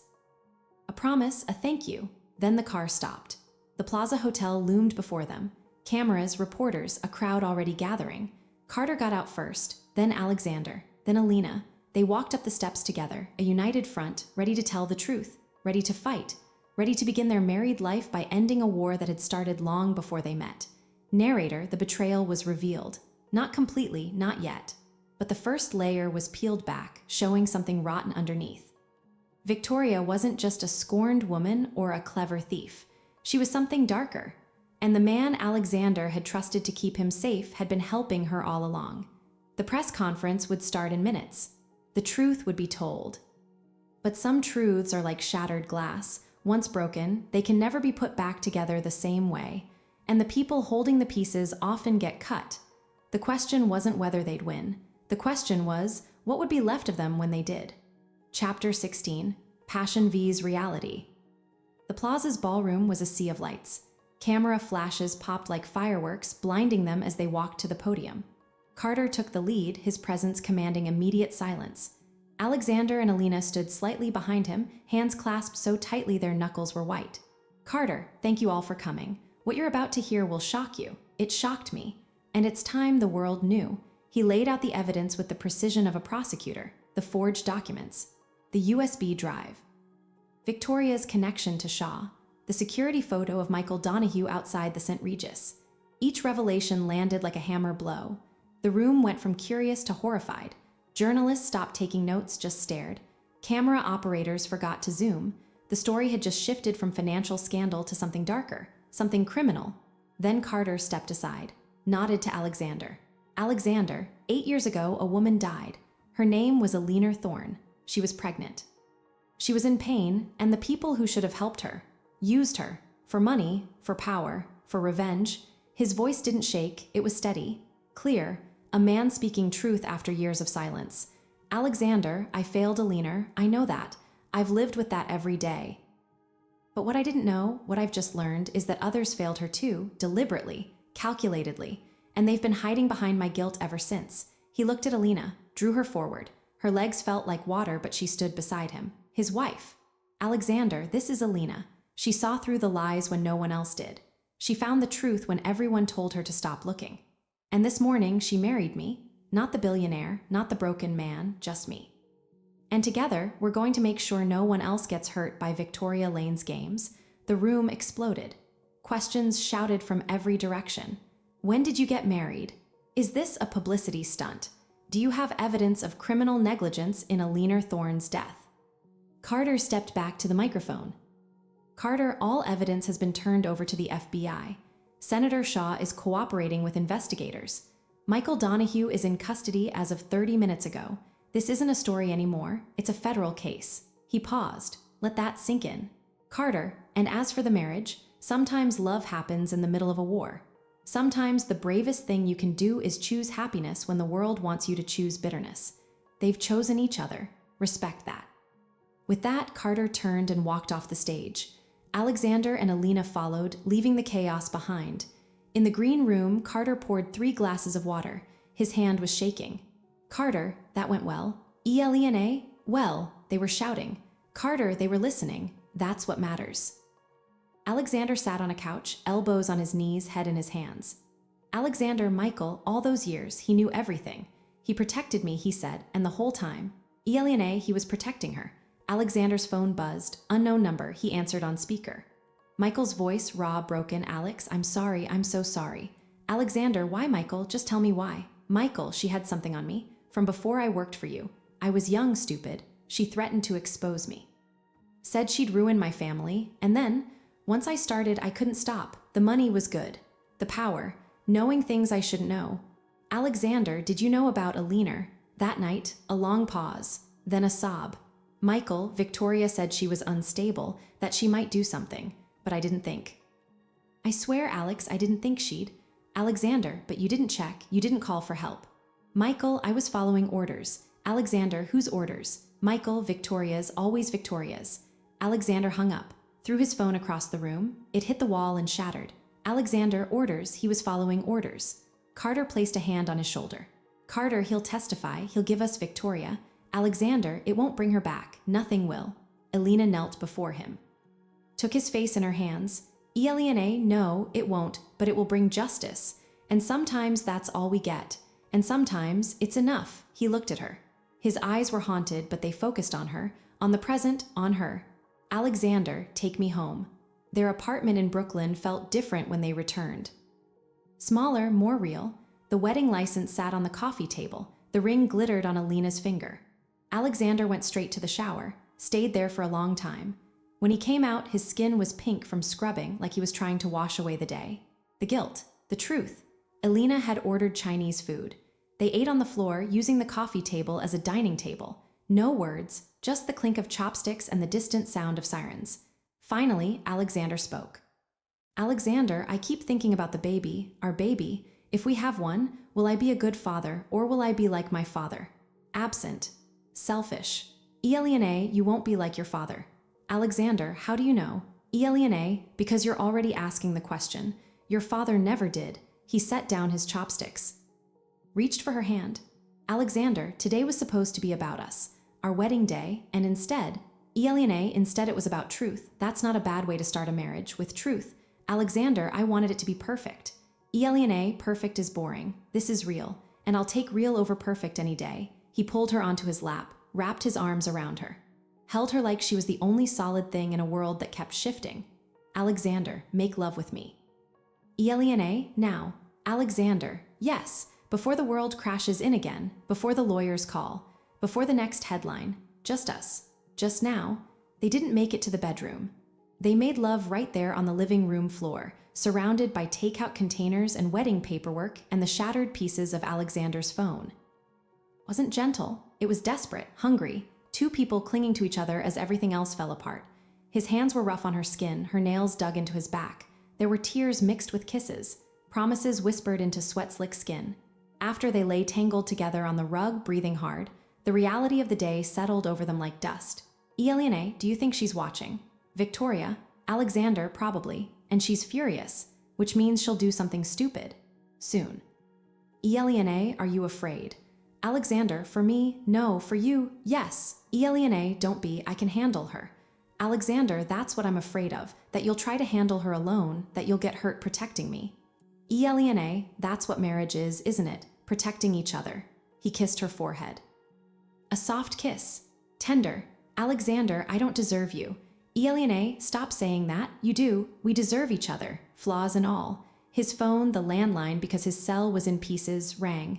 They let it go to voicemail. A reporter, probably, or a lawyer. The world wanting back in. But for now, they ignored it. They lay there in the dark, listening to each other breathe. Passion had collided with reality, and somehow they'd survived. More than survived. They'd found something in the wreckage, something stronger than guilt, stronger than fear, something like hope. Alexander, tomorrow we start over. No more Royce Industries, no more billion-dollar deals, just us, figuring out what comes next. Elena, what do you want to come next? Alexander, a life. With you, maybe kids, a dog. A house with a yard, normal things, beautiful normal things. Elena, that sounds perfect. Alexander, not perfect. Real, like you said. She smiled into his shoulder. Elena, real then. They fell asleep like that, on the floor, holding onto each other. The passion had burned hot and fast. The reality was cold and complicated. But somewhere in between, they'd found a marriage. And for now, that was enough. Narrator, passion versus reality. The two forces that define every great love story. The passion that draws you together makes you believe in miracles. The reality that tests that belief tries to break it. Alexander and Elena had faced both in one day. They'd stood before the world and told the truth. They'd come home and made love on the floor. They'd started a marriage in the middle of a war. And as they slept, wrapped around each other like vines, they proved something, that the strongest loves aren't the ones that avoid reality. They're the ones that face it together and choose each other anyway. Again and again and again. Chapter 17, The Ultimatum. The morning after the press conference dawned gray and quiet. For the first time in weeks, there were no reporters outside Elena's building. No urgent calls. Just the ordinary sounds of Brooklyn waking up, a garbage truck grinding its way down the street, a neighbor's dog barking, rain beginning to tap against the windows. Alexander was still asleep, one arm thrown over Alina, his breathing deep and even. The wedding band on her finger felt both foreign and familiar. She studied his face in the soft light, the lines of tension that had started to smooth, the dark lashes against his cheek, the mouth that had whispered both apologies and promises in the dark. Then her phone buzzed. A text from an unknown number. Unknown, look outside. Alina slipped from bed, padding to the window. Below, parked across the street, was a sleek black town car. The window rolled down, and there, looking up directly at her, was Victoria. She held up a phone, pointed to it, then rolled up the window. Alina's own phone buzzed again. Victoria, come down, alone, or I come up, your choice. Alina dressed quickly, jeans, a sweater, sneakers. She didn't wake Alexander. This was her fight too, and she needed to face it. The rain had picked up, a cold drizzle that seeped into her bones. Victoria's driver opened the door as Alina approached. She slid inside. The car smelled of expensive perfume and something else, fear maybe, or desperation. Victoria looked different. The polished perfection was gone. Her hair was pulled back in a simple ponytail. No makeup. She wore a black trench coat over what looked like yoga clothes. For the first time, Alina saw her not as a villain, but as a woman. A tired, cornered woman. Victoria, you married him. Billionaire, yes, Victoria, stupid, but romantic. He always brought out the romantic in women, right before he destroyed them. Billionaire, what do you want, Victoria? Victoria, I want to make a deal. Billionaire, we're not dealing. Victoria, you will, because I have something you want. Victoria handed her a tablet. On the screen was a live video feed. It showed a nursery. Pink walls, a rocking chair, a crib with a mobile of stars and moons, and in the crib a baby, sleeping peacefully. Billionaire, what is this? Victoria, her name is Lily. She's 6 months old. She's also Alexander's daughter. The world tilted. Alina's breath caught. Billionaire, that's not possible. Victoria, isn't it? 8.5 months ago, Alexander and I reconnected. Briefly. He was feeling guilty about Alina. I was feeling nostalgic. One night, that's all it took. Billionaire, he would have told me. Victoria, would he, when? Between confessing to driving one woman to suicide and marrying you. Did that seem like the right time to say, oh, by the way, I have a love child with my psychotic ex-fiancé? Alina stared at the screen. The baby stirred, tiny fists curling. She had Alexander's nose, his dark hair. Billionaire, what do you want? Victoria, I want you to drop the charges, all of them. I want you to go on television and say you made a mistake, that the evidence was misinterpreted, that I'm innocent, and in return, I'll disappear. With Lily, you'll never see us again. Billionaire, and if we don't, Victoria, then I go public, with Lily, with her birth certificate listing Alexander as the father, with photos of him holding her. Yes, I have those. He doesn't know she exists, but I've documented everything. And I'll tell the world that he abandoned his own child, that he's not a redeemed man. He's a monster who leaves his babies motherless while he plays house with you. Alina's hands were shaking. She clutched the tablet, the image of the innocent baby burning into her mind. Billionaire, he doesn't know. Victoria, no, and he never will. If you agree, this stays between us. You get your happy ending with Alexander. I get my freedom. And Lily, she gets a mother who isn't in prison. Billionaire, let me see her. In person. Victoria, why? Billionaire, because I need to know she's real. That this isn't another one of your games. Victoria studied her, then nodded to the driver. Victoria, take us to the safe house. The safe house was a nondescript brownstone in Queens. Inside, it was clean, sterile, like a model home no one lived in. The nursery was exactly as it appeared on screen. The baby, Lily, was awake now, watching a mobile spin with wide, dark eyes. Alexander's eyes. A nanny, a quiet woman in scrubs, handed the baby to Victoria. Victoria held her awkwardly, like she was handling someone else's possession. Victoria, see, real. Alina reached out. Victoria hesitated, then handed Lily over.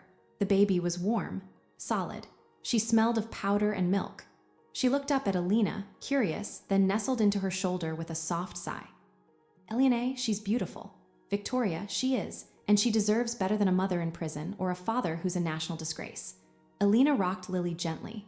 The baby's breathing slowed, her eyes drifting closed. This tiny, innocent life caught in the middle of their war. Billionaire, how could you keep her from him? Victoria, how could I tell him? Hey, Alex, remember that night you were so drunk on guilt and bourbon you barely knew who I was? Surprise, you're a daddy. He would have taken her from me. Or worse, paid me off and forgotten about us both. This way, I protect her. Elena, by using her as a bargaining chip. Victoria, by using her as leverage to survive. There's a difference. Elena placed Lily back in the crib. The baby sighed in her sleep, one tiny hand curled next to her cheek. Elena, I need to talk to Alexander. Victoria, no. Elena, he has a right to know he has a daughter. Victoria, and what will knowing do? Destroy him, destroy you. He'll want to be part of her life, and I'll be in prison, and you'll be raising his love child while the world watches. Is that what you want? Elena, what I want is the truth. Victoria, the truth is ugly. The truth hurts. I'm offering you a beautiful lie. Take it. Elena looked at the sleeping baby. At Victoria's desperate eyes, at the impossible choice. Elena, 24 hours. Give me 24 hours to decide. Victoria, 12. And if you tell Alexander the deal is off, I release everything. And your marriage becomes a 3-ring circus with a baby as the main attraction. Elena walked out of the brownstone. The rain had stopped, leaving the streets slick and shining. She walked for blocks, not feeling the cold, not seeing the people around her. A daughter. Alexander had a daughter. And Victoria was right. If this came out now, it would destroy everything. The fragile redemption he'd built, their new marriage, the future they just started to imagine, but keeping it a secret, lying to him about something this monumental. She found herself at the Brooklyn Bridge, leaned against the railing, watching the East River churn below.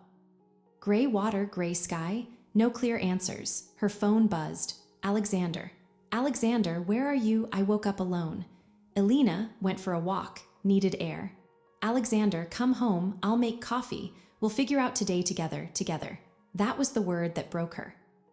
They were supposed to do everything together now. But this she had to figure out alone first. She texted back, on my way, but she didn't move. She stood there, the wind tugging at her hair, the weight of Victoria's ultimatum pressing down on her. Protect their future by lying, or honor their vow of truth and risk losing everything. The river didn't answer. It just kept flowing, carrying secrets out to sea. Narrator, the ultimatum had been delivered. Not with threats of violence or financial ruin, but with something far more powerful.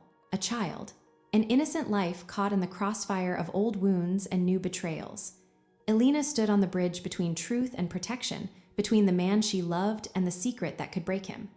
12 hours to decide. 12 hours to choose which loyalty was stronger, her loyalty to their marriage or her loyalty to the truth. Some choices define you, some break you, and some do both. The clock was ticking. Chapter 18, The Ultimate Cheat. Elena walked back to the apartment in a daze. The city moved around her, people rushing to work, cabs honking, the ordinary chaos of Monday morning, but she felt separate from it all, encased in glass, carrying a secret so heavy it made her footsteps drag. Alexander was in the kitchen when she walked in. He'd made coffee, scrambled eggs that were only slightly burned, toast. He set the small table by the window with her mismatched plates. He was trying. He was always trying now. Alexander, you were gone a long time. Elena, I needed to think. Alexander, about. She sat at the table, looked at his hopeful face, the careful breakfast, the wedding band on his finger that matched hers. 12 hours. Victoria had given her 12 hours and already 2 were gone.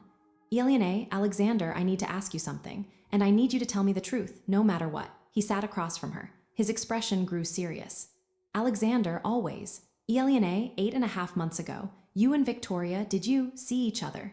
He went very still. The color drained from his face. Alexander, why are you asking that?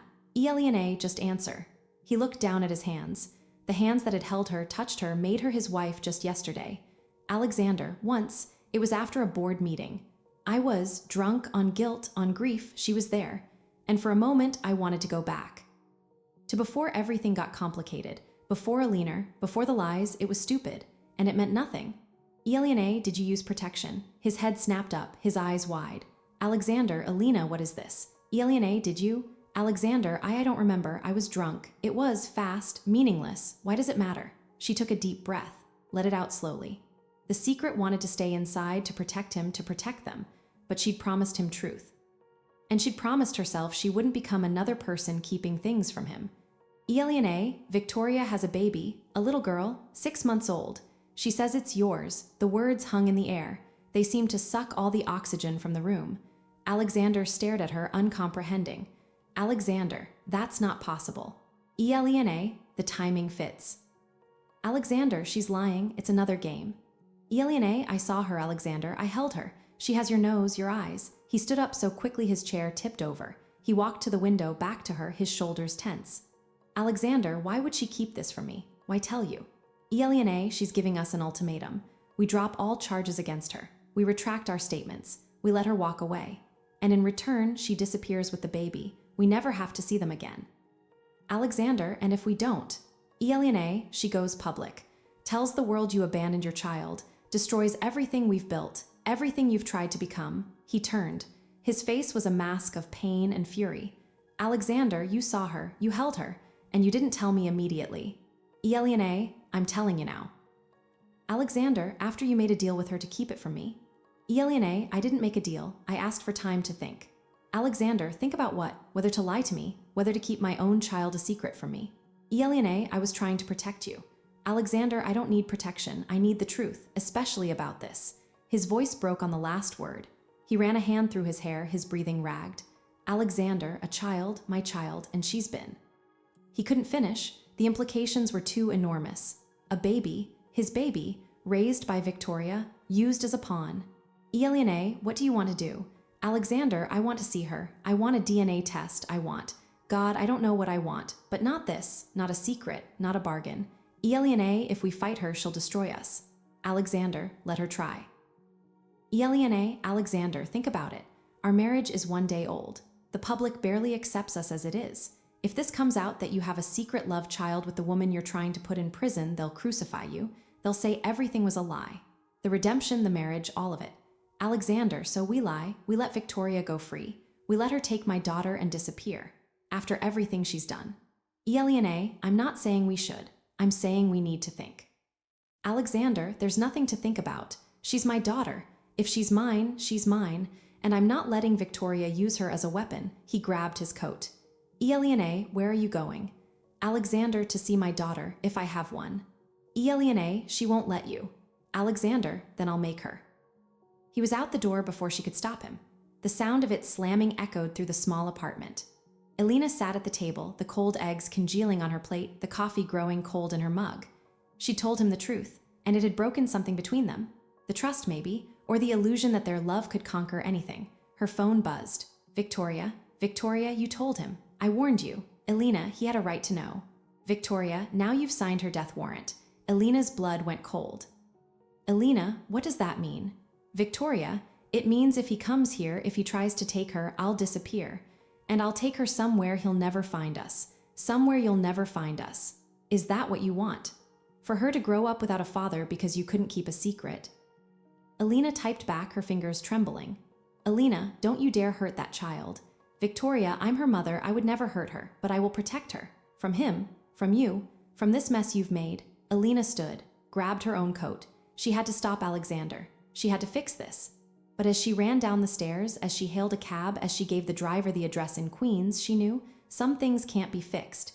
Some truths, once spoken, change everything forever.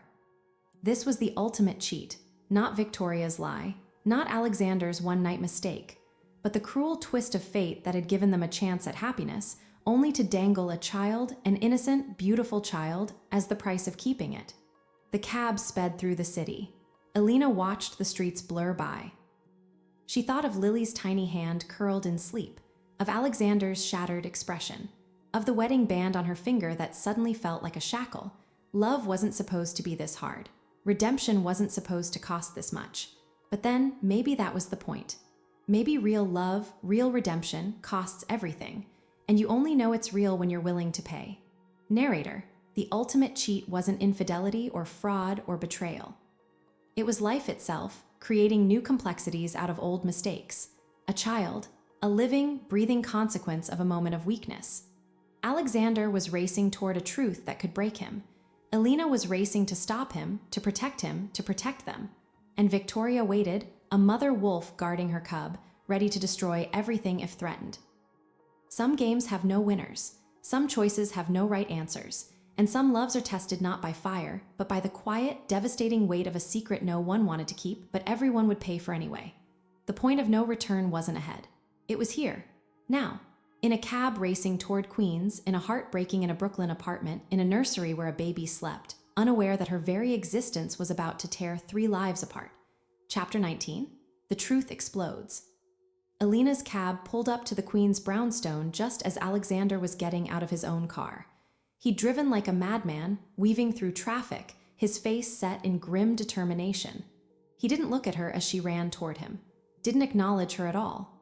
Elena, Alexander, wait. Alexander, no more waiting. He pounded on the door, not a knock. A demand. Victoria opened it. She'd changed into sleek black pants and a silk blouse, her hair perfect again. The mask was back, the vulnerable woman from this morning gone. Victoria, that was fast. Alexander, where is she? Victoria, who? Alexander, don't play games with me, my daughter. Victoria, you have no daughter, not legally, not morally. You gave up that right when you walked away from me. Alexander, let me see her. Victoria, why? So you can play daddy for 5 minutes before your new wife reminds you that bastard children don't fit into your redemption narrative. Alina stepped forward. Elena, Victoria, please, just let him see her. Let's all talk. Victoria, there's nothing to talk about. The deal was simple. You broke it. Now you face the consequences. She turned to go back inside. Alexander caught her arm. Alexander, I'll get a court order. I'll take her from you. Victoria, laughing coldly, on what grounds? That I'm an unfit mother. I have a full-time nanny, a safe home, a trust fund for her. You have, what? A 1-bedroom apartment in Brooklyn, a crumbling reputation, a wife who knew about her and didn't tell you. Alexander flinched. The blow landed exactly where Victoria intended. Victoria, that's right. She knew, she held Lily, and she decided to keep her from you, to protect her precious marriage. So tell me, Alex, who's the real villain here? Alina felt the words like physical blows. They were true and they weren't. She had meant to tell him. She had told him. But the hesitation, the secret hours. They counted against her. Alexander, I want a DNA test. Victoria, fine, I'll have my lawyer send you the paperwork. Alexander, now today. Victoria, impossible. Alexander, then I'm calling the police and the press, and I'm telling them you're holding my child hostage. For the first time, Victoria's composure cracked. Fear flashed in her eyes. Victoria, you wouldn't. Alexander, try me. They stood at an impasse on the doorstep. The quiet street around them felt too normal for the drama unfolding. Then, from inside, a baby cried. A soft, fussy sound that cut through the tension. Alexander pushed past Victoria into the house. Alina followed. The nursery was exactly as she'd left it. And there, in the crib, Lily was awake and crying, her face red, tiny fists waving. Alexander stopped at the doorway. All the anger drained out of him, replaced by something else, awe, fear, wonder. He approached the crib slowly, as if afraid the baby might disappear. He looked down at her. Lily stopped crying. She looked up at him with those dark, familiar eyes. Alexander, whispering, hello, he reached into the crib, picked her up with an awkwardness that spoke of no experience with babies. But Lily settled against his chest, her head tucking under his chin. She made a soft, cooing sound. Alina watched from the doorway. Her heart broke and swelled at the same time. This was Alexander's child, a piece of him separate from her, a piece created with another woman. Victoria stood beside her, her expression unreadable. Victoria, see, she knows her father. Biology is a funny thing. Alexander looked up. His eyes were wet. Alexander, she's mine. Victoria, yes, and I'm hers, and you can't have one without the other. Alexander, I want to be part of her life. Victoria, then drop the charges. Give me immunity. And we can discuss visitation, under supervision. Elena, you can't bargain with a child's life, Victoria. Victoria, I'm not bargaining with her life. I'm bargaining with mine, my freedom, my ability to be her mother. Is that so wrong? Alexander looked from Lily to Victoria to Alina. The weight of the choice was crushing him. Alexander, if I drop the charges, you'll let me see her, be her father. Victoria, with conditions, and with legal custody remaining with me. Alexander, Alina, he looked at her, asked her permission. Asked her to sacrifice justice for Alina, for themselves, for this child. Alina looked at Lily, sleeping peacefully in Alexander's arms. This innocent baby, born of betrayal and manipulation, but still innocent, still deserving of love. Elena, we can't let Victoria go free. She's hurt too many people. Victoria, including you, Alina, have I hurt you? Or have I just shown you the truth about the man you married? Alexander, that's enough. Victoria, is it? Does she know about the other women? The ones before Alina, the ones after? The pattern, Alex, you use women up until they're inconvenient. Then you find a new one. Alina's just the latest model. More durable, maybe. But eventually, you'll break her too. Alina stepped forward, took Lily from Alexander's arms. The baby was warm, solid, real. Elena, we're taking her. Victoria, what? Elena, we're taking Lily to a hospital for a DNA test, and then to our home where she'll be safe. Victoria, you can't just take my child. Elena, watch me. Unless you want to explain to the police why you've been hiding Alexander Royce's daughter while blackmailing him with her existence. Victoria stared at her. For the first time, Alina saw genuine fear. Victoria, you're making a mistake. Elena, maybe, but it's our mistake to make. She walked out of the nursery, Lily in her arms. Alexander followed, his hand on her back. Victoria didn't try to stop them. She just stood there, watching them take her child, her leverage, her last card. As they reached the front door, Victoria spoke, her voice quiet but carrying. Victoria, I'll destroy you for this, both of you. I'll tell the world everything. About the baby, about Alina, about the lies. I'll make sure you never have a moment's peace. Alexander turned. Alexander, do your worst. We're done being afraid of you. They walked out into the gray day. Lily began to cry again, confused by the cold, the movement, the unfamiliar arms. Alina buckled her into the car seat they'd found by the door, her fingers fumbling with the straps. Alexander got behind the wheel. He looked at Alina in the rearview mirror, Lily crying between them. Alexander, what have we done? Elena, what we had to. He started the car, drove away from the brownstone, from Victoria, from the past, toward a future that was now more complicated than either of them could have imagined. As they turned the corner, Alina looked back. Victoria stood on the porch watching them go, not chasing, not screaming, just watching. And Alina knew this wasn't over. This was just the beginning of a different kind of war. One fought not in boardrooms or courtrooms, but in nurseries and headlines and the quiet space between a husband and wife who'd just taken a child that wasn't hers into their home. Lily's cries softened to whimpers, then silence as she fell asleep. The truth had exploded. And the pieces were still falling, sharp and dangerous, cutting everyone they touched. Narrator, the truth exploded, not with a bang, but with the soft cry of a baby. Alexander had a daughter. Alina had made a choice. Victoria had lost her leverage. And now 3 lives were tangled in a new, impossible knot. The ride to the hospital was silent, heavy with unspoken fears. What if the DNA test proved she wasn't his? What if she was? What would they do then? Raise her together. Fight Victoria for custody. Navigate the public scandal. There were no good answers, only hard choices. And the understanding that some truths don't set you free, they chain you to new responsibilities, new heartbreaks, new loves that come with their own weight. The car moved through the city, carrying a sleeping baby, a broken billionaire, and a wife who'd just become a stepmother in the space of an hour. The truth had exploded, and the cleanup would last a lifetime. Chapter 20, Love Shattered. The hospital waiting room was a study in sterile anxiety. Fluorescent lights hummed overhead. The air smelled of antiseptic and dread. Alexander paced, 3 steps left, 3 steps right, while Alina sat in a plastic chair, Lily sleeping in a hospital-issued bassinet beside her. A nurse had taken the cheek swabs an hour ago. Results in 24 to 48 hours, she'd said cheerfully, as if she weren't holding the fragments of their lives in a plastic vial. Alexander, we should call Carter. Get a lawyer. For custody. Elena, we don't even know if she's yours. Alexander, she's mine, I know it. Elena, how can you possibly know? Alexander, because when I held her, I felt it, like recognizing a part of yourself you didn't know was missing. Alina looked at the sleeping baby. Lily's tiny chest rose and fell. She had Alexander's mouth. His stubborn chin, even in sleep she seemed to carry his intensity. Elena, and if she is, what then? We raise her together while her mother tries to destroy us. Alexander, we fight for her. That's what parents do. Parents, the word hung between them. Alexander was already thinking like a father. Alina was still thinking like a wife, a new wife, one who hadn't signed up for instant motherhood to her husband's loved child. Her phone buzzed. Carter, the press has the story. Victoria leaked it. Photos of you leaving the brownstone with the baby. Headlines are, brutal, where are you? Alina showed Alexander the text. His jaw tightened. Alexander, we can't stay here. They'll find us.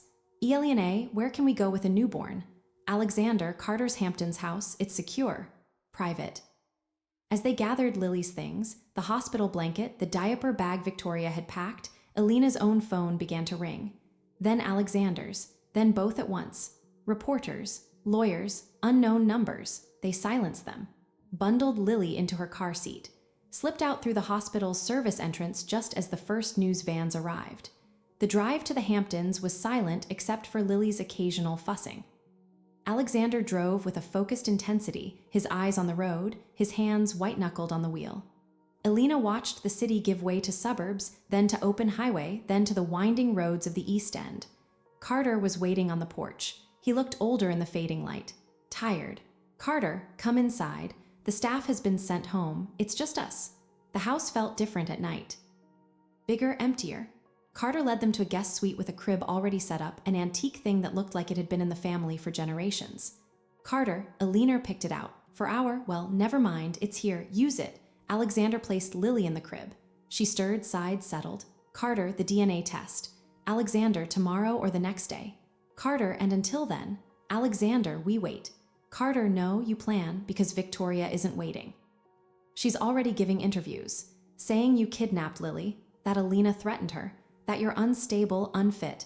Alina sank into a chair. The weight of it all, the drive, the fear, the unknown future, pressed down on her. "Elena, she's painting us as monsters." "Carter, she's painting a picture. And unfortunately, it's a convincing one. A disgraced billionaire, his new wife, and a baby taken from her mother. It plays well on cable news." "Alexander, what do we do?" "Carter, you give an interview of your own tonight. From here, you tell your side, you show Lily is safe, cared for. You explain that you're waiting for a DNA test to confirm paternity, and you look in love, united, a family." "Elena, we're not a family. Not yet." "Carter, you are for the cameras, or you lose everything." Alexander knelt before Alina. Took her hands, his were cold. "Alexander, I'm sorry for all of this, for bringing this into our lives." "Elena, you didn't bring it. Victoria did." "Alexander, I made the choices that led here, that night with her. It was a mistake, but Lily isn't a mistake. She's a person, and she needs us." Alina looked at his earnest face. The man she loved, begging her to accept a child born of his worst moment. To stand beside him as the world called them kidnappers. To become, overnight, something she'd never planned to be. "Elena, what if I can't do this? What if it's too much?" His face fell, just slightly. But enough that she saw the fear there, the fear of losing her, of being alone again, of failing as a father before he even began. "Alexander, then I'll understand. And I'll let you go. But please, not yet. Not until we know, not until we've tried." Lily cried out in her sleep, a sharp, sudden sound. Alina was on her feet before she realized she'd moved. She went to the crib, picked up the baby, rocked her gently. Lily quieted, nuzzling into her neck. And in that moment, holding this tiny, vulnerable life, Alina understood. It didn't matter who Lily's mother was. It didn't matter how she was conceived. She was here.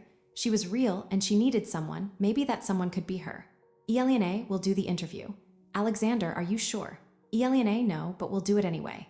Carter nodded, a look of grim approval on his face. "Carter, I'll set it up. 1 hour, use the time to get ready. And to remember why you're doing this." He left them alone. Alexander wrapped his arms around Alina, the baby between them, a strange, new family unit. "Alexander, I love you." "Elena, I love you too." But the words felt different now. Heavier. Not just a promise between two people, but a vow that now included a third. A tiny, sleeping third who would change everything. They prepared for the interview. Alina changed into a simple sweater Carter's housekeeper found for her. Alexander shaved, put on a clean shirt. They practiced what they'd say.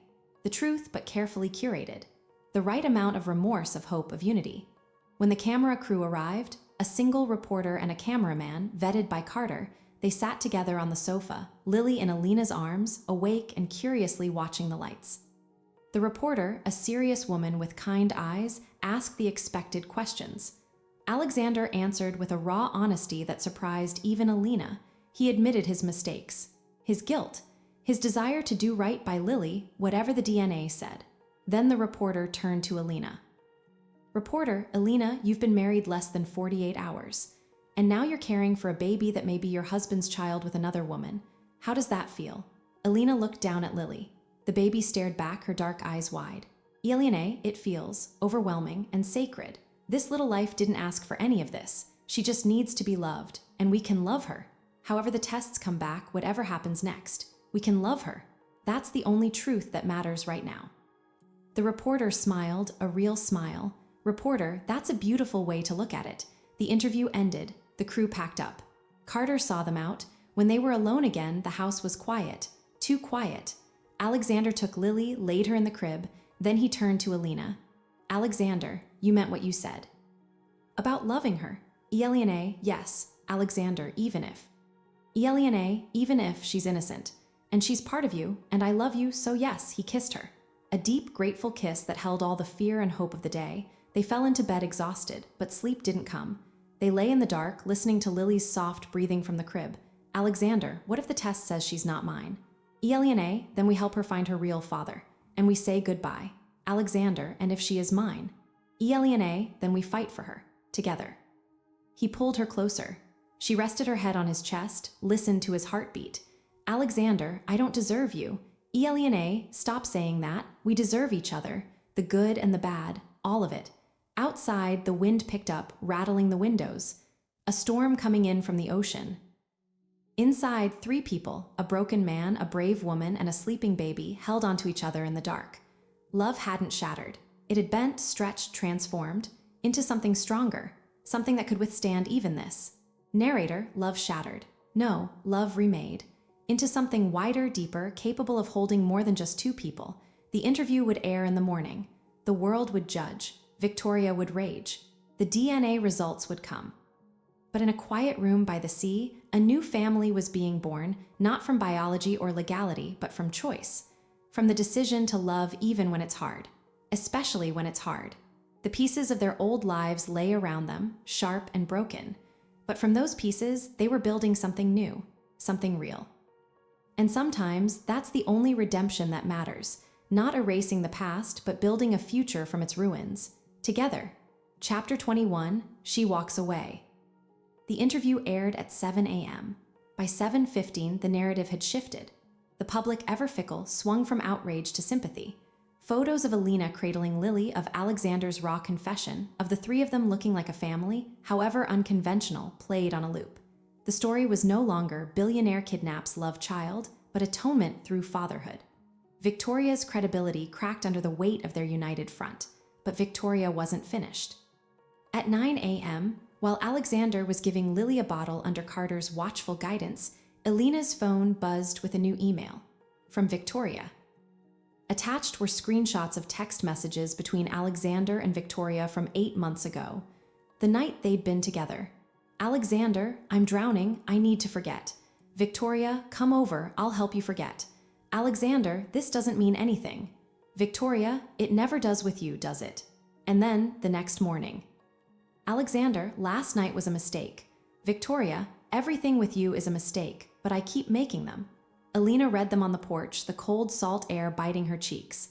The messages were real. She recognized Alexander's terse style, his guilt-driven brevity.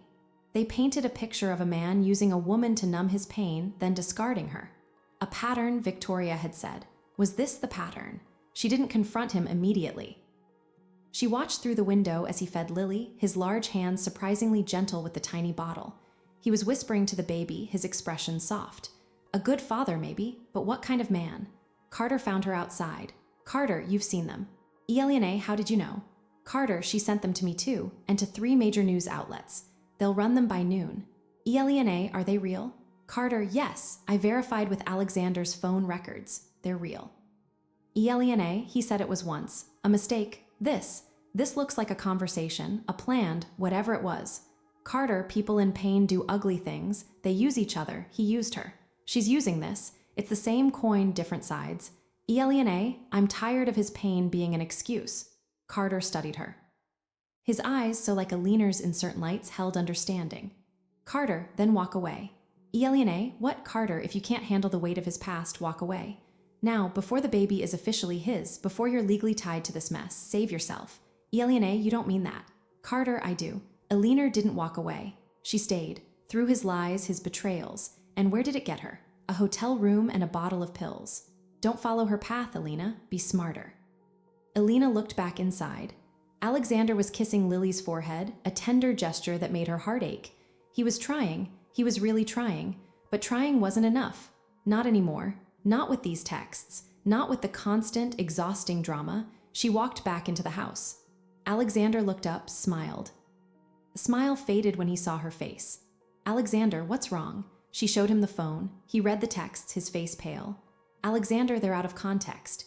Billionaire, what's the context, Alexander? Tell me. Alexander, after the press started digging into Alina again, I was falling apart.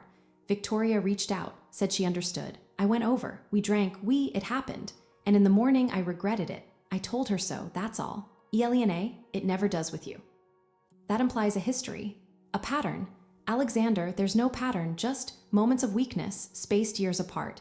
Billionaire, how many moments? He was silent. The answer was in his silence. Billionaire, how many, Alexander? Alexander, 3, including that night, over 8 years. I'm not a serial cheater. I'm a man who's been lonely and guilty and stupid. Billionaire, and what about now? Are you still that man? Alexander, no, because of you. Billionaire, but what if I'm not enough? What if the loneliness and guilt come back? What if there's another moment of weakness? Alexander, there won't be. Billionaire, how can you promise that? How can anyone promise that? Lily began to fuss. Alexander jiggled her gently, but his eyes stayed on Alina. Alexander, I can't promise I'll never be weak. But I can promise I'll never lie to you again. I can promise I'll fight to be better, every day. For you, for her, it was a good answer, an honest one, but honesty wasn't enough either. Not today. Billionaire, I need to think. Alone. Alexander, Alina, please. Billionaire, no, I need space. I'm going for a walk. She didn't take a coat. Just walked out of the house, down the path to the beach. The sand was cold under her sneakers. The ocean roared, gray and angry under a gray sky. She walked for miles. Let the wind whip her hair, let the spray sting her face. She thought about her father, about how her mother had stayed through his failures, his depressions, his inability to be the man she needed. She'd stayed until he died, and then she was just empty, a widow to a ghost who'd left her long before his heart stopped. Alina had vowed never to be that woman, never to love someone so much she lost herself in their brokenness. But she loved Alexander, and he was broken. And now there was Lily, another broken piece of his past made flesh. When she returned to the house hours later, her fingers were numb, her face raw. Carter was alone in the kitchen drinking tea. Carter, he's upstairs with the baby. The DNA results came. Billionaire and Carter, 97% probability of paternity. She's his. Alina sat down, the finality of it. Lily was Alexander's daughter, forever. Carter, the press has the texts. They're running them alongside the paternity results. The story is now secret love child revealed, scandal deepens. It's a circus, and you're in the center ring. Billionaire, I can't do this. Carter, then don't. She looked at him, really looked. He wasn't being cruel, he was giving her permission to save herself, something no one had ever given Alina. Billionaire, I love him. Carter, I know, but love isn't always enough. Sometimes it's the thing that kills you. She went upstairs. The bedroom door was open. Alexander was asleep in a chair by the crib, one hand resting on the railing, as if to protect Lily even in his dreams. He looked exhausted. Beautiful, hers, and she made her decision. She packed a small bag, not everything, just enough. When she turned, he was awake, watching her. Alexander, don't. Billionaire, I have to. Alexander, for how long? Billionaire, I don't know. Alexander, is this because of the texts, because of Lily? Billionaire, it's because I'm drowning in your life, Alexander, and I need to remember how to breathe on my own. Tears filled his eyes. He didn't try to hide them. Alexander, I'll wait. However long it takes, I'll wait. Billionaire, don't wait. Be a father to Lily. Be the man you're trying to be. Do it for you, not for me. She kissed his forehead. Then she leaned over the crib, kissed Lily's soft cheek. The baby sighed in her sleep. Billionaire, take care of her. Alexander, Alina, please, but she was already walking out, down the stairs, out the door. Into the waiting car Carter had called for her. She didn't look back. If she looked back, she'd never leave. The car drove away from the house, from the ocean, from the man and the baby who needed her. She watched them grow smaller in the rearview mirror until they disappeared. She was walking away. Not because she didn't love him, but because she loved herself enough to know when she was being destroyed by that love. Narrator, she walked away, not in anger, not in spite, in self-preservation. The love wasn't shattered, it was too strong for that. But sometimes, even the strongest love needs space to breathe, to grow, to become something that doesn't hurt so much. The car carried her back to the city, back to her old life, or what was left of it. Behind her, a man held his daughter and watched the woman he loved leave him. Ahead of her, an empty apartment and the terrifying freedom of choosing herself. Love stories aren't always about staying. Sometimes they're about leaving. and sometimes leaving is the bravest love of all. Chapter 22, Empire Cracks. For Alexander, the days after Alina left passed in a blur of formula, diapers, and legal documents. Lily became his entire world, a tiny, demanding, beautiful world that cried at 2 a.m. and smiled at dawn and didn't care that her father was a former billionaire with a shattered public image. Carter stayed in the Hamptons' house, a silent, watchful presence. He didn't offer platitudes. He didn't ask about Alina. He just made sure there was food in the fridge, diapers in the closet, and that the lawyers kept the paparazzi at the end of the long driveway. Carter, the custody hearing is in 2 weeks. Victoria's claiming parental alienation, says you're keeping Lily from her maliciously. Alexander, she's the one who used her as blackmail. Carter, and you're the one who took her without a court order. The law doesn't care about motives, only procedures. Alexander bounced Lily on his knee. She was starting to recognize him, her eyes following him around the room. He'd learned her cries, the hungry cry, the tired cry, the I just need to be held cry. He was becoming a father, and it was the only thing holding him together. The empire he'd built, Royce Industries, was crumbling without him. The board had installed an interim CEO. Stocks had plummeted after the paternity news. The redemption through fatherhood narrative had been short-lived, replaced by the juicier love child scandal. He didn't care about the money, or the company, or the headlines. He cared about the weight of Lily in his arms. The way she gripped his finger with her tiny hand, the smell of her hair after a bath, and he cared about the empty space beside him in the big bed. The space where Alina should be. Didn't call her. He'd promised not to wait, but he was waiting. Every time his phone buzzed, he hoped it was her. It never was. In Brooklyn, Alina tried to remember who she was before Alexander Royce. She went back to her old routine: yoga classes, coffee shops, job applications. But everything felt different. The city was too loud. Her apartment was too quiet. Her friends tried to help. They took her to brunch, to movies, to parties where no one knew about billionaires or loved children. She smiled, she laughed, she pretended to be fine. But at night, alone, she checked the news. She saw photos of Alexander outside the Hamptons' house, holding Lily, looking exhausted and beautiful. She read the articles about the custody battle. She saw Victoria's interviews where she played the grieving mother, wronged by the powerful man who'd stolen her child. Alina wanted to hate Victoria, but mostly she felt pity. Victoria was a woman so consumed by revenge she turned her own daughter into a weapon. What kind of life was that? A week after she left, Carter called. Carter, she's escalating. Victoria, she's filed a police report, claiming you were part of the kidnapping conspiracy. Elena, what?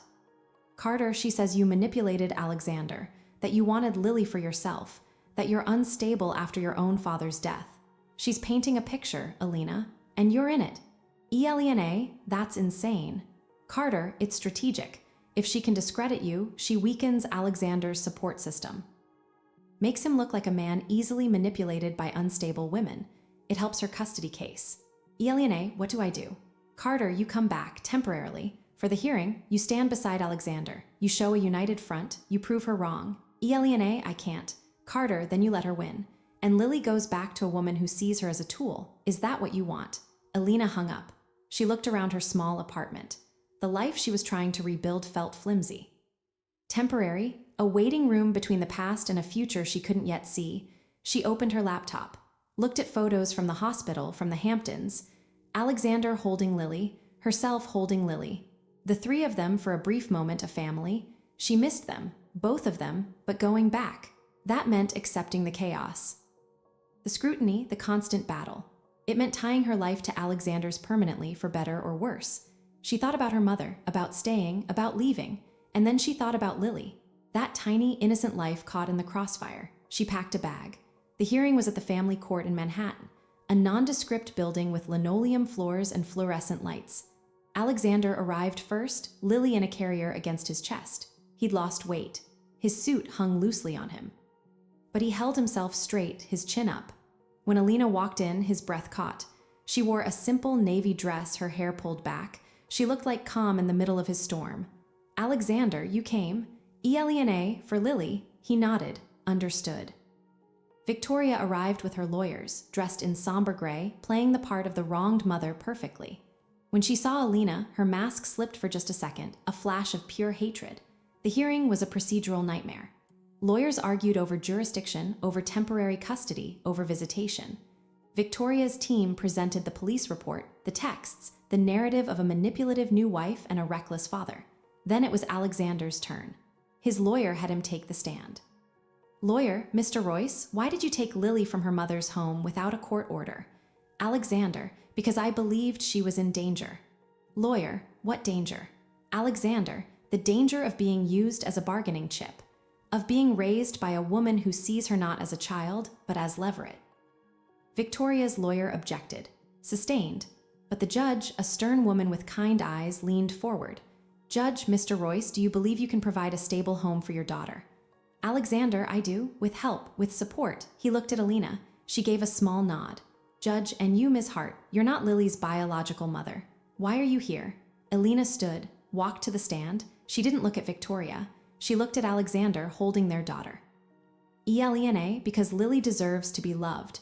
Not as a weapon, not as a tool, just as a child, and I can love her. We can love her.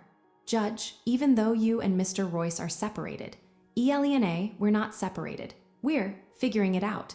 But our relationship status doesn't change our commitment to Lily. The judge studied her.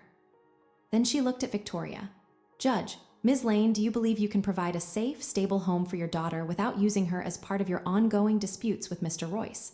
Victoria's composure cracked. Victoria, she's my daughter. I carried her. I gave birth to her. He's a cheater, a liar, a man who drives women to suicide. And she's just the latest in a long line of women he's used up. The courtroom went silent. Victoria's lawyer put a hand on her arm. She shook it off. Victoria, you want to know why I kept her from him? Because he doesn't deserve her. He doesn't deserve anything. He takes and leaves ruins behind. I won't let him ruin her too. The outburst cost her. The judge's expression hardened. Judge, I'm granting temporary sole custody to Mr. Royce with supervised visitation for Ms. Lane. Will reconvene in 30 days for a full custody evaluation. Court adjourned.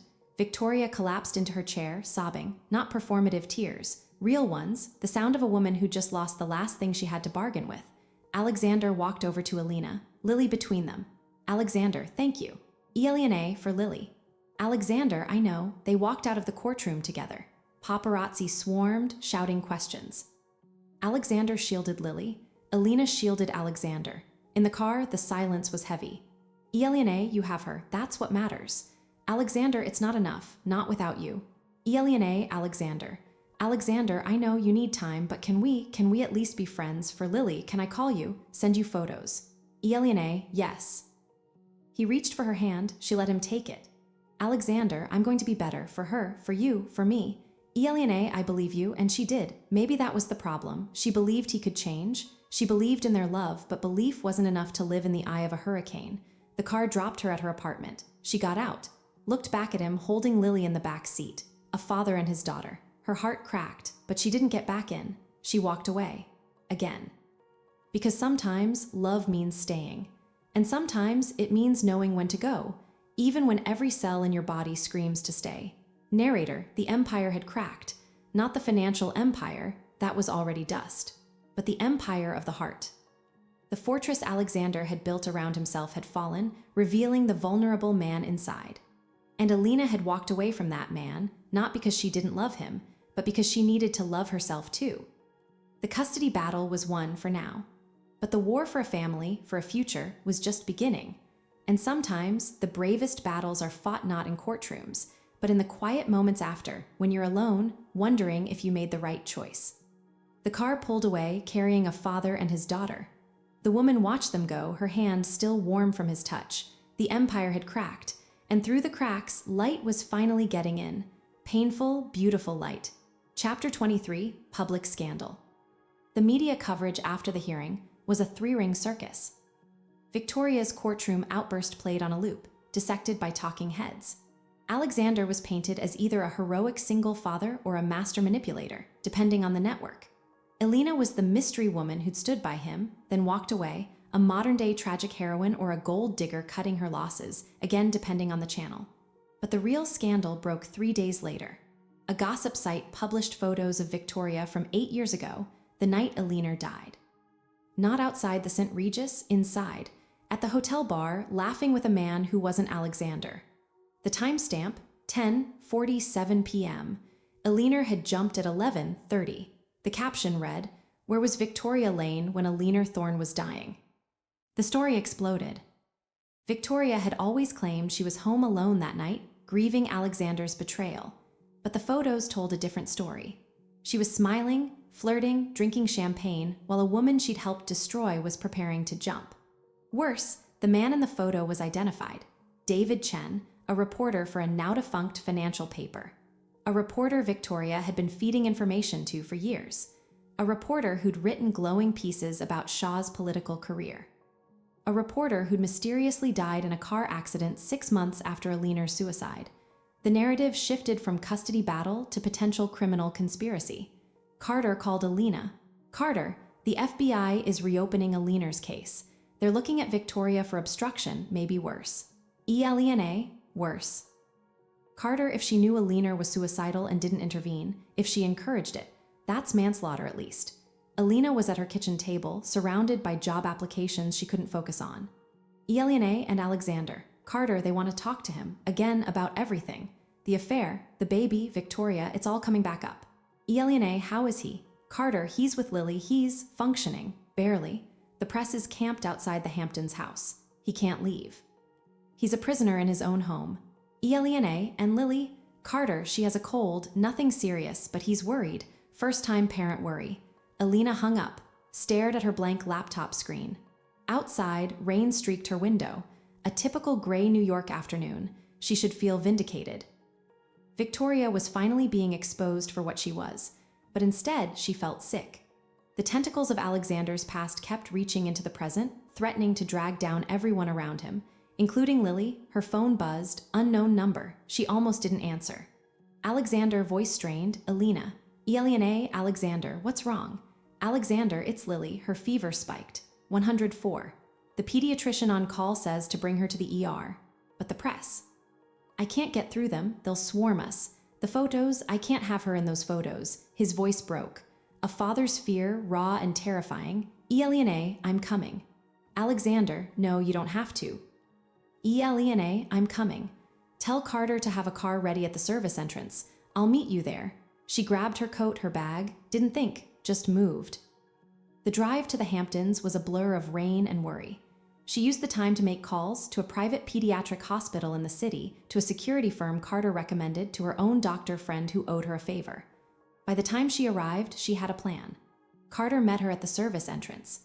His face was grim. Carter, she's burning up, and he's not good. Inside, Alexander was pacing the living room, Lily against his chest, wrapped in a blanket. Her little face was flushed, her breathing rapid. Alexander, she's so hot. ELENA, let me see. She took Lily. The heat radiated through the blanket. But the baby opened her eyes, looked at Alina, and gave a weak smile. A smile that said, I know you. ELENA, we're going to Manhattan Pediatrics. I've arranged a private entrance. Security will clear a path. My friend Dr. Maida is meeting us there. Alexander, how did you? ELENA, later. Let's go. The operation was military in its precision. 2 black SUVs with tinted windows.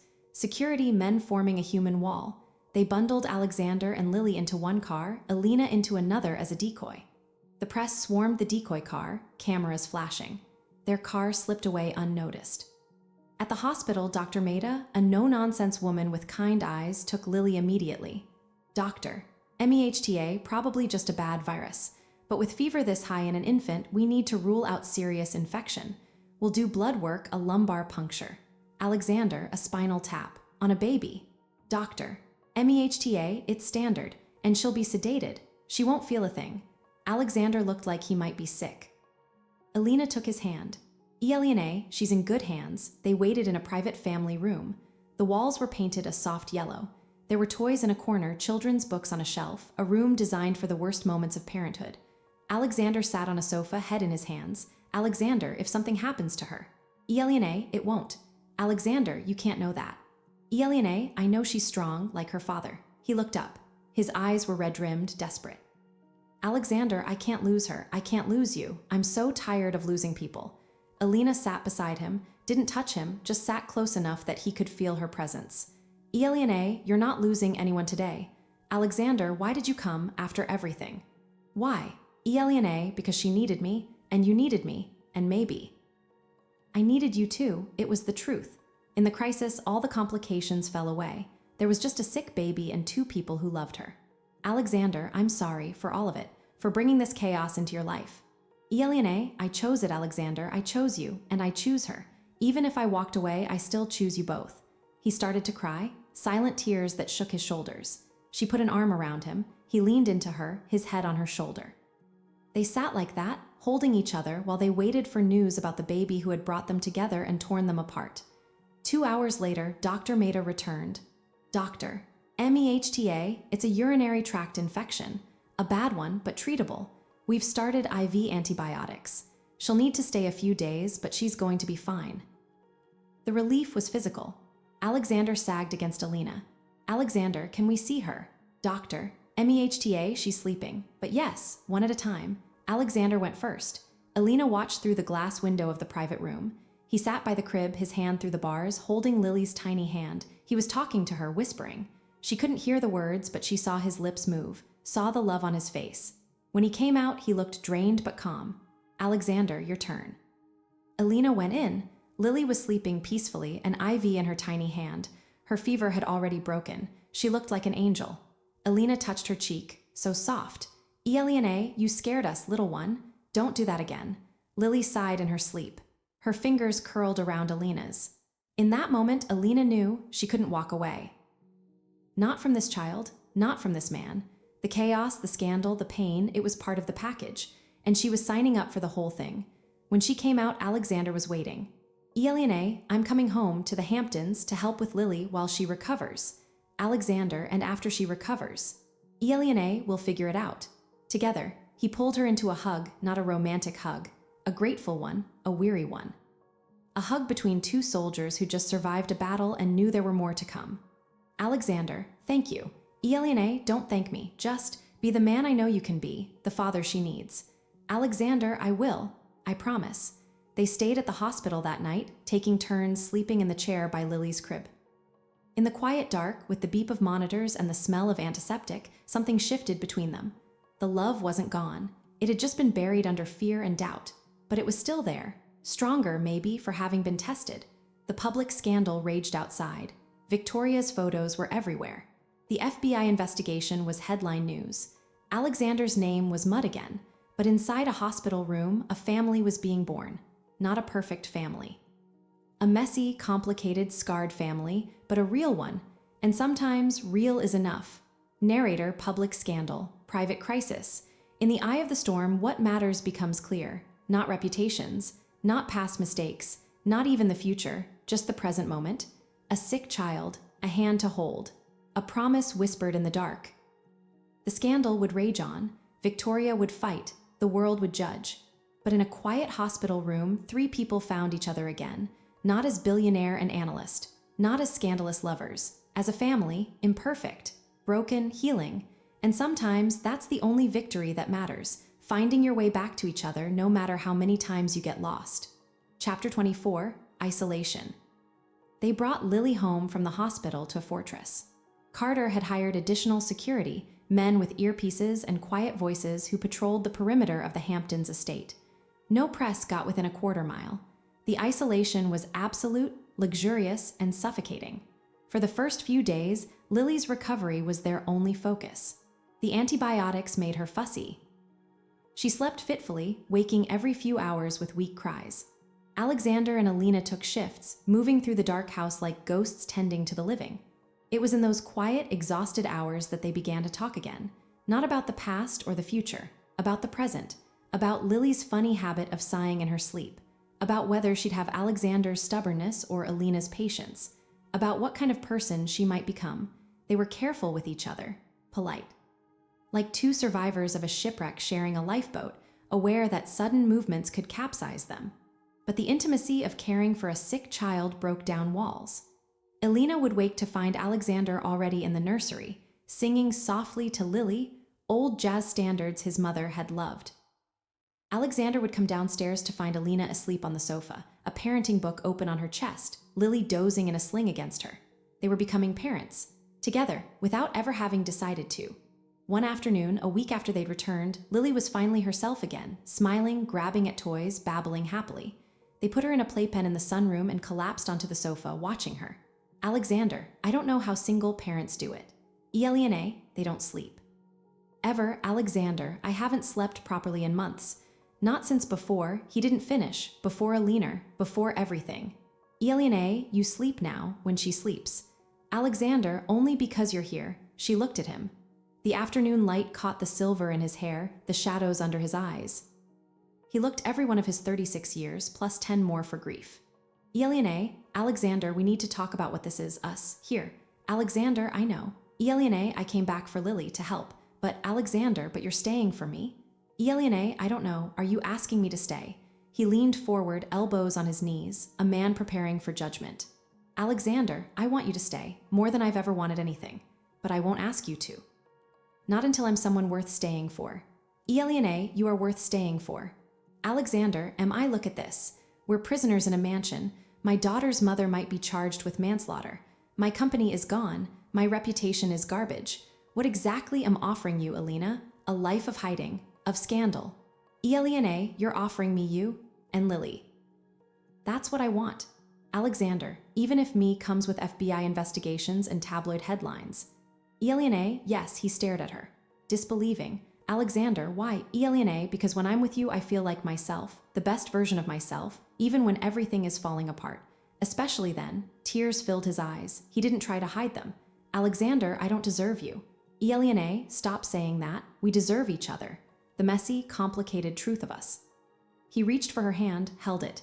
His thumb traced circles on her palm. Alexander, if you stay, if we try this again, I need to do something first. Elena, what? Alexander, I need to face it, all of it. The FBI, the press, Victoria, I need to stop hiding. For Lily, for us. Elena, that could destroy you. Alexander, or it could finally free me. Either way, I can't keep living like this, in the shadows, waiting for the next disaster. She understood. The isolation wasn't just physical, it was emotional.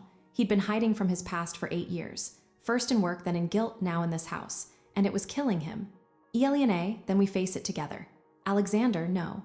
This part I need to do alone. You need to be safe. With Lily. Elena, Alexander. Alexander, please, let me do this one thing right. Let me clean up my own mess.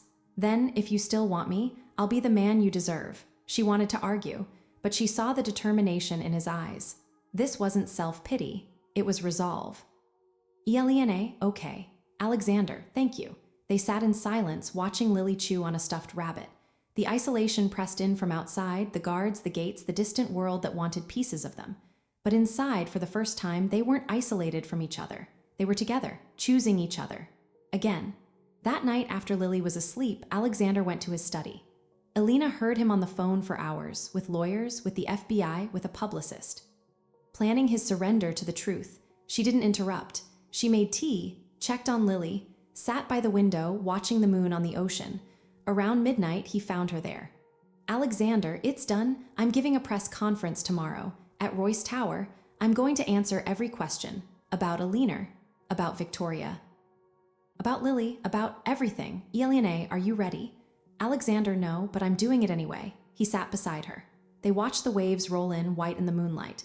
Alexander, will you watch from here with Lily?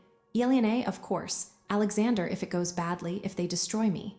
Elena, they won't. Alexander, they might. And if they do, I want you to know something.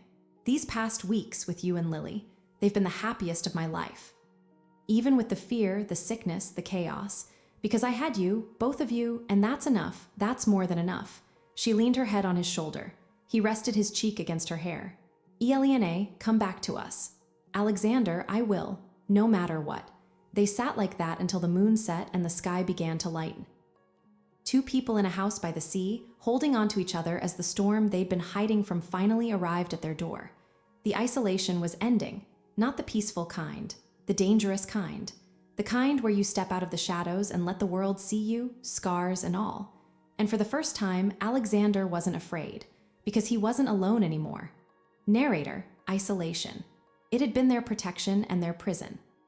The high walls, the guarded gates, the silent rooms where they'd nursed a baby and a broken love back to health. But isolation can't last forever. The world always finds a way in. Alexander had decided to open the gates himself, to walk out and face what he'd been running from, not as a billionaire, not as a scandal, as a man, a father, a man in love. The press conference loomed, the truth waited, and in a quiet house by the sea, a woman and a baby slept, trusting that the man they loved would find his way back to them through the fire. Some isolations are chosen, some are forced, and some are simply the quiet space between before and after, where you gather your strength for what comes next. Chapter 25, Regret Without Control. The press conference was at 10 a.m. Alexander stood before the same podium where he'd resigned, where he'd confessed, where he'd begun and ended his public life. The room was packed, more journalists than for any corporate announcement, more cameras than for any product launch. They were here for blood, for spectacle, for the final act of the Alexander Royce tragedy. He wore a simple black suit, no tie, no armor. Just a man. Elena watched from the Hamptons' house, Lily in her arms. Carter stood beside her, a silent sentinel. The TV screen made Alexander look smaller, more vulnerable. She wanted to be there, to stand beside him, but he'd asked her to stay away, to be safe. Alexander, thank you for coming. I'll be brief and then I'll answer your questions. His voice was steady, clear, no teleprompter, no notes. Alexander, 8 years ago, I had an affair with Elena Thorne. I loved her, but not enough, not in the right way. I was selfish, arrogant, and my actions contributed to her death. That is a fact I have lived with every day since. He paused. The room was silent. Even the cameras seemed to hold their breath. Alexander, in the aftermath, I made more mistakes. I let guilt drive me into the arms of another woman, Victoria Lane. That too was a mistake. A child resulted from that mistake. My daughter, Lily, she is not a mistake. She is the best thing to ever happen to me. He looked directly into the camera. Into Elena's eyes through the lens. Alexander, I have spent years trying to control the narrative of my life, to hide my regrets, to manage the fallout. But regret cannot be controlled. It seeps through the cracks. It poisons everything. So today, I'm letting go of control. He took a breath. Elena held Lily tighter. Alexander, I am cooperating fully with the FBI investigation into Elena Thorne's death. I am providing all documents, all communications, all memories. If I am charged with a crime, I will accept the consequences. If Victoria Lane is charged, I will testify. The truth, whatever it is, will come out. A murmur went through the room. This wasn't a prepared statement. This was surrender. Alexander, I am also withdrawing my petition for full custody of my daughter. I will seek a shared custody arrangement with Victoria Lane, provided she is fit to parent. Lily deserves to know her mother, even if her mother and I have profound differences. Elena's breath caught. He was giving up custody, after everything. Alexander, finally, I am donating the remainder of my assets, after legal settlements and Lily's trust fund is established, to mental health charities with a focus on suicide prevention and support for single parents. I will keep enough to provide a modest life for my daughter. The rest. I don't deserve it, and it doesn't bring anyone back. The room erupted. Questions shouted from every direction. Alexander held up a hand. Alexander, I'll take questions now. For an hour, he stood there. He answered everything. About Elena, about the baby she'd carried, about Victoria, about the embezzlement, about his own failures as a man, a partner, a human being. He didn't deflect, didn't blame, didn't hide. He said the words Elena had never heard him say before. I was wrong. I am sorry. I will spend the rest of my life trying to make amends. When it was over, he walked off the stage, not to applause, to a stunned silence, then a cacophony of typing as journalists filed their stories. Elena turned off the TV. Lily was asleep against her shoulder. Carter, he just destroyed himself. Elena, no, he just set himself free. Alexander didn't come back to the Hamptons that night. He went to FBI headquarters, spent 8 hours in an interview room giving his statement. When he emerged, it was dark. The press swarmed, but he didn't speak, just got into a waiting car. He arrived at the house near midnight. Elena was waiting in the kitchen, tea gone cold in her cup. He looked exhausted, hollowed out, but his eyes were clear. Alexander, I'm back. Elena, how was it? Alexander, hard, but clean, like lancing a wound. Elena, the custody decision. Alexander, I can't use Lily as a weapon against Victoria, even if she deserves it. It's not right. She's her mother. Elena, what if she's not fit? Alexander, then the courts will decide. But it won't be because I manipulated the system. It'll be because it's what's best for Lily. He sat at the table, ran a hand over his face. Alexander, I have nothing left, Alina. No company, no fortune, just me and a mountain of regret. She came to him, took his face in her hands. Elena, you have me and you have Lily, and you have a chance to build something real, from scratch. No lies, no secrets, just life. He leaned into her touch, closed his eyes. Alexander, is that enough for you?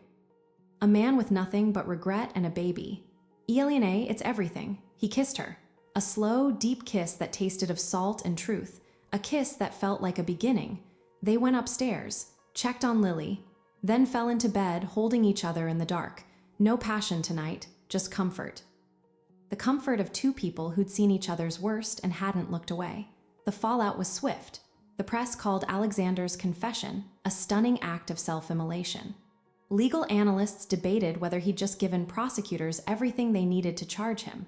Victim advocacy groups praised his honesty. Business columns wrote his obituary as a titan. Alexander didn't read any of it. He spent his days with Lily. He learned to make baby food. He took her for walks on the beach, wrapped against his chest in a carrier. He sang her to sleep. Elena watched him transform. The billionaire was gone. In his place was a father, a man learning to be gentle with himself because he had to be gentle with his daughter. A week after the press conference, the doorbell rang. Not the security gate, the actual front door. Carter answered. Victoria stood on the porch, alone, no lawyers, no dramatics. She looked like she hadn't slept in days. Victoria, I need to talk to him. Carter hesitated, then let her in. Alexander was in the living room, playing with Lily on a blanket. He looked up as Victoria entered. His body tensed, protective. Victoria, I saw the press conference. Alexander, what do you want, Victoria? Victoria, I want to say, you were right. About regret, it does poison everything. She knelt on the floor, a safe distance from Lily. She looked at the baby with an expression Alina had never seen before, not possession, not strategy. Love, raw, terrified love. Victoria, I've made so many mistakes. With you, with Alina, with her. Alexander, why are you here? Victoria, the FBI is charging me. With obstruction, maybe more, I'm going to plead guilty to everything. Alexander stared. Alina held her breath. Victoria, I'm tired, Alex. I'm so tired of fighting, of hating, of using our daughter as a weapon. I don't want her to grow up like me, full of rage and regret. Alexander, what are you saying? Victoria, I'm saying you can have custody, full custody. I'll sign whatever papers you want. I'll get help. Therapy. Whatever I need to become someone she can visit someday. But not now, not like this. Tears streamed down her face. Not for show. Real tears. Victoria, I love her, but love isn't enough. I'm not enough. Not yet. Alexander looked at Alina, a silent question. She gave a small nod. Alexander, we'll make sure she knows you love her. I'll send photos, updates. When you're ready, you can see her. Victoria, thank you. She stood, looked at Lily one last time. Then she turned and walked out. No demands, no threats, just surrender. When the door closed, Alexander picked up Lily, held her close. Alexander, is it over? Elena, I think it might be. They stood together, the three of them, in the quiet house. In the eye of the storm that was finally passing, regret couldn't be controlled, but it could be faced. It could be transformed. Into humility, into change, into a love strong enough to hold a broken family together. Alexander Royce had nothing left but regret, and it was enough, more than enough. It was the foundation of everything that came next. Narrator, regret without control, the most terrifying kind. The kind that washes over you, drowns you, leaves you gasping on unfamiliar shores. Alexander had stopped fighting it. He'd let it in. And in doing so, he'd found something unexpected. Grace, Victoria's surrender, a chance at peace. A family built not on perfection, but on forgiveness. The road ahead would still be hard. There would be legal battles, therapy, the long work of rebuilding trust. But for the first time, they were walking that road together. No more hiding. No more lies. Just regret and love, and the fragile, beautiful hope that sometimes, from the ruins of everything you were, you can build something better, something true. Chapter 26, The Choice. 6 months later, autumn in the Hudson Valley. The leaves were turning, painting the hills in fire and gold. The small farmhouse Alexander had bought with what remained of his money, after settlements, after Lily's trust fund, after donations, sat in a valley surrounded by apple orchards. No gates, no guards, just a winding dirt road and the sound of wind in the trees. Elena stood at the kitchen window, watching Alexander teach Lily to walk. He held her tiny hands as she wobbled on unsteady legs across the grass, her laughter ringing in the crisp air. Lily was 10 months old now. Curious, stubborn, with Alexander's dark eyes and a smile that could break your heart. The farmhouse was a far cry from the penthouse or the Hamptons estate. It had creaky floors, a wood-burning stove, and only 2 bedrooms. Alina's things were still in boxes in the 2nd bedroom. She'd been living there since spring, but she hadn't officially moved in. She kept her Brooklyn apartment, paid the rent, told herself it was prudent, but the truth was she was afraid. The crisis had bonded them. Trauma had a way of making decisions for you. But now the crisis was over. Victoria was in a minimum security prison, serving a 3-year sentence for obstruction. She wrote letters to Lily every week, which Alexander read and saved in a box for when Lily was older. She was getting the help she needed. Alexander had been cleared of criminal charges. The FBI investigation concluded he was guilty of poor judgment, not crimes. The civil suits were settled.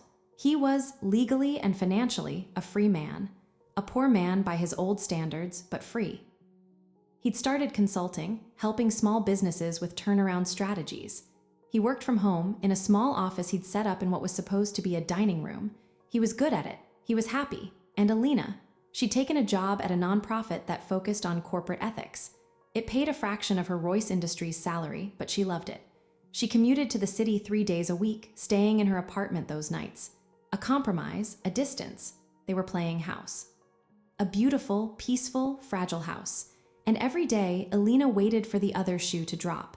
For Alexander to remember he was Alexander Royce, billionaire, for the quiet to feel like boredom, for love to not be enough. Come outside. Alexander called from the yard. She's doing it. Alina pulled on a sweater and went out. Lily took 3 wobbly steps on her own before plopping down on her diaper-padded bottom. She looked up, triumphant. Alexander, did you see that? She walked. Elena, I saw, she's brilliant. Alexander scooped Lily up, kissed her cheeks until she giggled. Then he looked at Alina, his expression softening. Alexander, you're thinking again? Elena, how can you tell? Alexander, you get a line right here. He touched between her eyebrows. When you're worrying, Elena, I'm not worrying. Alexander, liar, he handed Lily to her. Take her, I'm making lunch. Inside, he made grilled cheese sandwiches, his one culinary skill that had improved. They ate at the small wooden table, Lily in a high chair, smearing applesauce everywhere. Alexander, the city tomorrow. Elena, yes, board meeting in the morning. Alexander, staying over. Elena, probably it's a late meeting, a familiar dance. She'd stay in the city, he'd text her good night. She'd come back 2 days later and they'd fall back into their routine. It was comfortable, it was safe. It was also, Alina realized, a way of not choosing. After lunch, Lily went down for a nap. Alexander washed dishes. Alina dried. Alexander, Carter's coming up this weekend. Wants to see Lily. Elena, that's nice. Alexander, he asked when you're moving in officially. Alina's hand stilled on the dish towel. Elena, what did you say? Alexander, I said I didn't know. Silence. The water ran. Dishes clinked. Alexander, do you want to move in? Officially. Elena, do you want me to? Alexander, that's not an answer. Elena, it's a complicated question. Alexander, why? Either you want to be here or you don't. She put down the towel, turned to face him. Elena, I'm scared, Alexander. Alexander, of what? Elena, that this isn't real, that we're just trauma bonded, that when things get normal, we won't know how to be together. Alexander, things have been normal for months. Elena, have they? Or have we just been playing family while the dust settled? He turned off the water. Dried his hands, leaned against the counter, his arms crossed. Alexander, what would make it real for you? Elena, I don't know. Alexander, yes, you do. You're just afraid to say it. She was, because saying it made it real, made her vulnerable. Elena, I need to know this is forever. Not just until it gets hard again. Not just until you get bored of simplicity. Forever. Alexander, and how do I prove that? Elena, you can't. That's the problem. There's no proof, only faith. He came to her, took her hands. His were warm, slightly damp from the dishwater. Alexander, I love you. I love our life here. I love waking up to you and Lily. I love making grilled cheese for lunch. I love that we don't have a security detail. I love that the only thing I have to hide is where I hid the good chocolate. This is real for me, Alina. It's the most real thing I've ever had. Elena, what if it's not enough? What if you miss the money, the power, the Alexander, the misery, the guilt, the constant fear? I don't miss any of that. I miss nothing about that life. Elena, but what if you change your mind? Alexander, what if you change your mind? What if you decide you want more than a broke consultant and a toddler in a farmhouse? Elena, I don't. Alexander, but you could. That's the risk, isn't it? We could both change our minds. We could both wake up one day and want something else. That's not a reason not to try. He was right. She knew he was right, but fear wasn't rational. Alexander, I have a proposal. Elena, another business deal. Alexander, a life deal. Move in, officially. For 1 year, if after a year you still want to leave, I'll help you pack. No arguments, no guilt, but give us a year of normal, of boring, of school pickups and mortgage payments and fighting over whose turn it is to do dishes. Give us a chance to be ordinary together. Elena, and if I say no. Alexander, then I'll keep the second bedroom for you, and I'll keep loving you, and I'll keep hoping, but I won't pressure you. The choice is yours. He kissed her forehead. Then he went outside to split firewood, his new method of stress relief.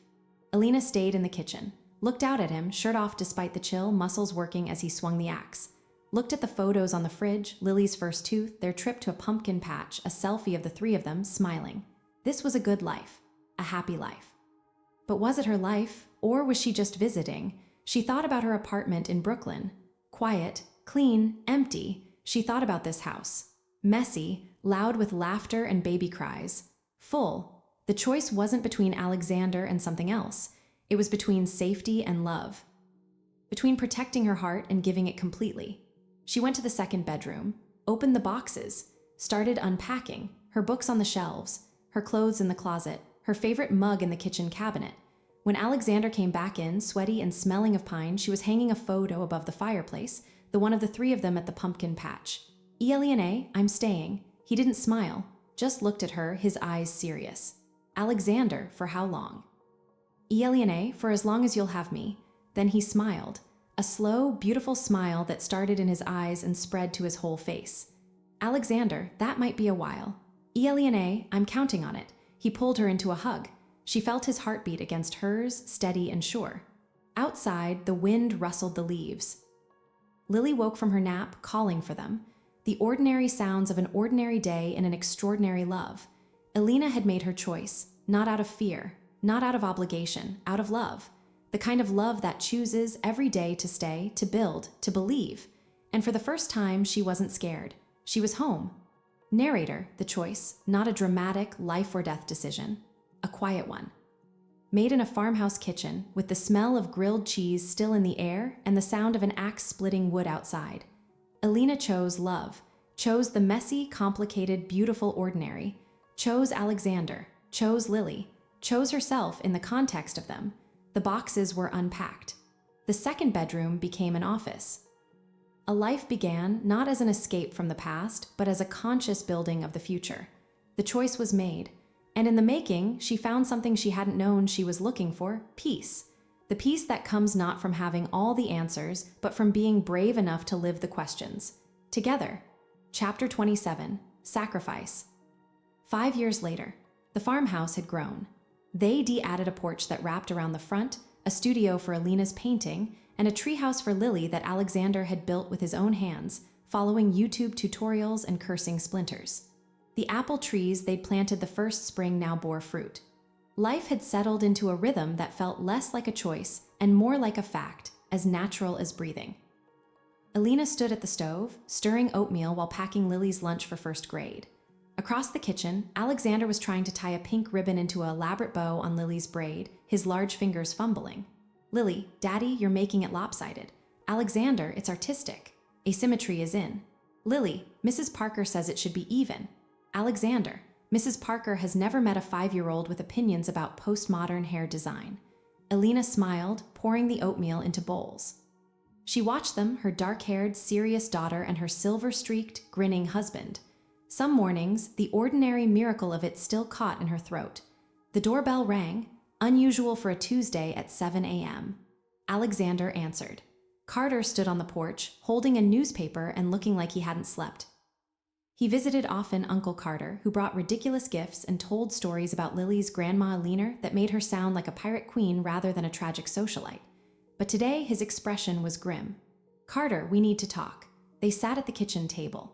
Lily, sensing grown-up tension, took her oatmeal to the living room to watch cartoons. Carter spread the newspaper on the table. The headline, ROYCE legacy ends. Last assets sold to Thorn Industries. Alexander stared at it.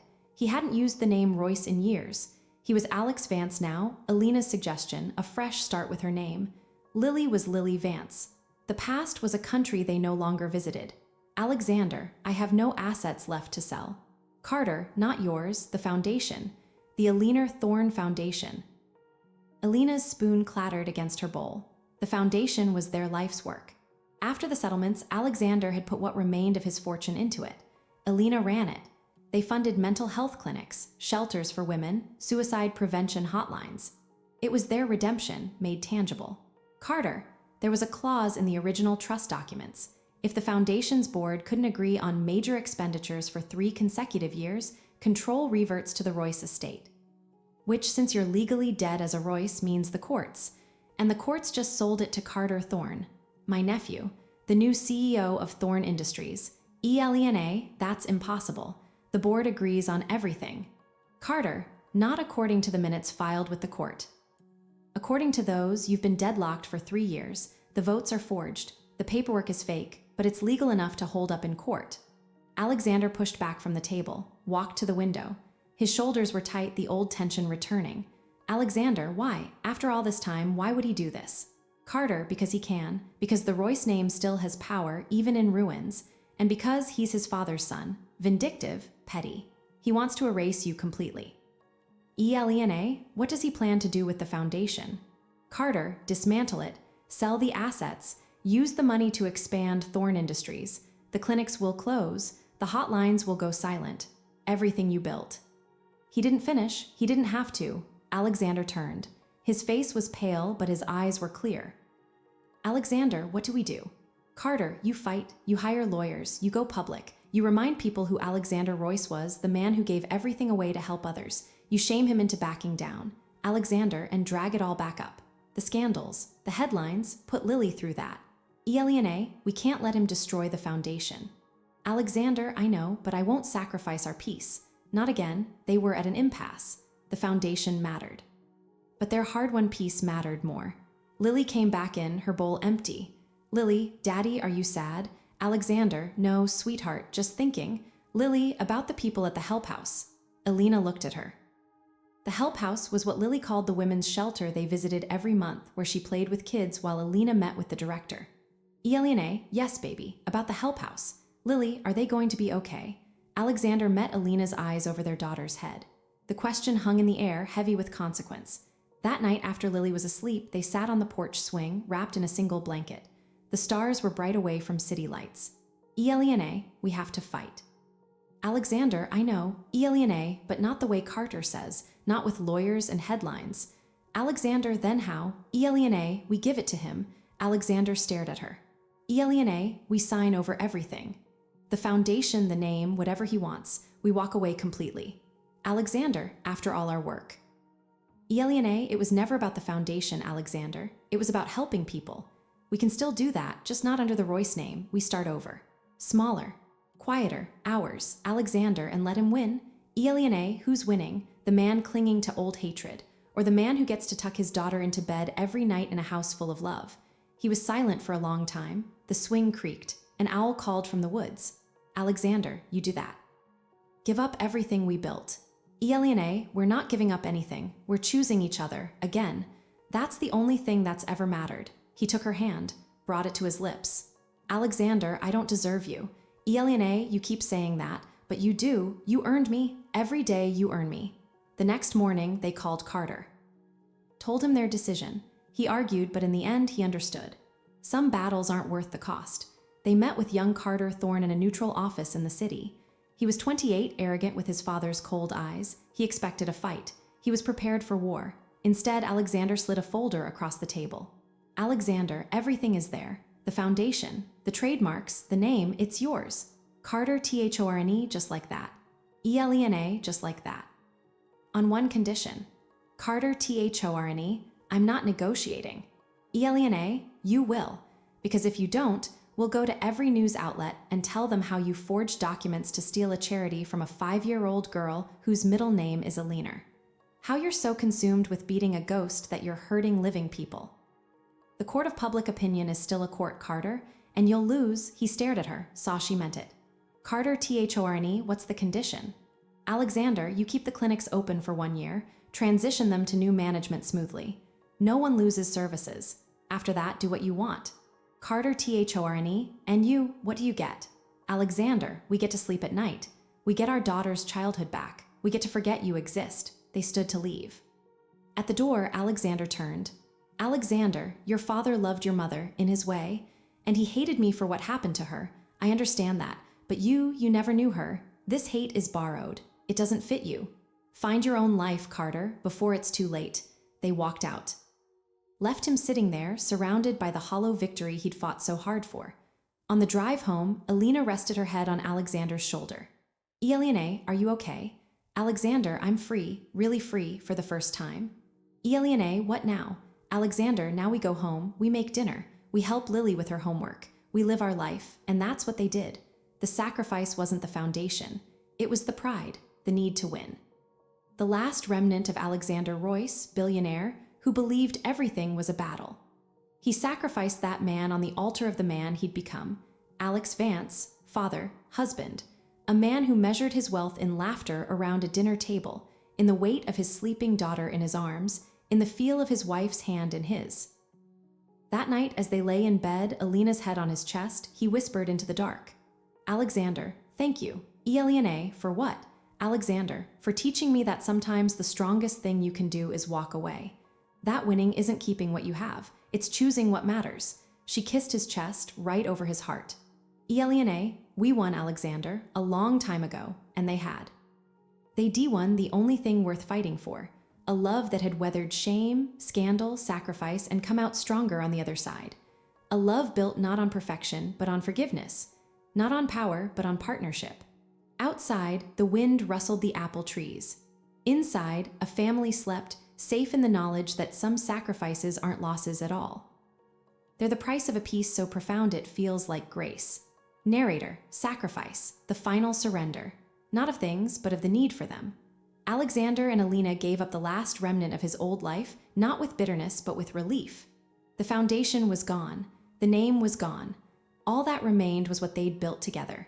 A home, a family, a love that had been tested in fire and emerged not just unbroken, but unbreakable. The sacrifice was the final act of the old man, making room for the new. And as they slept, wrapped around each other in the quiet dark, they knew they had everything they needed. Each other, Lily, this life.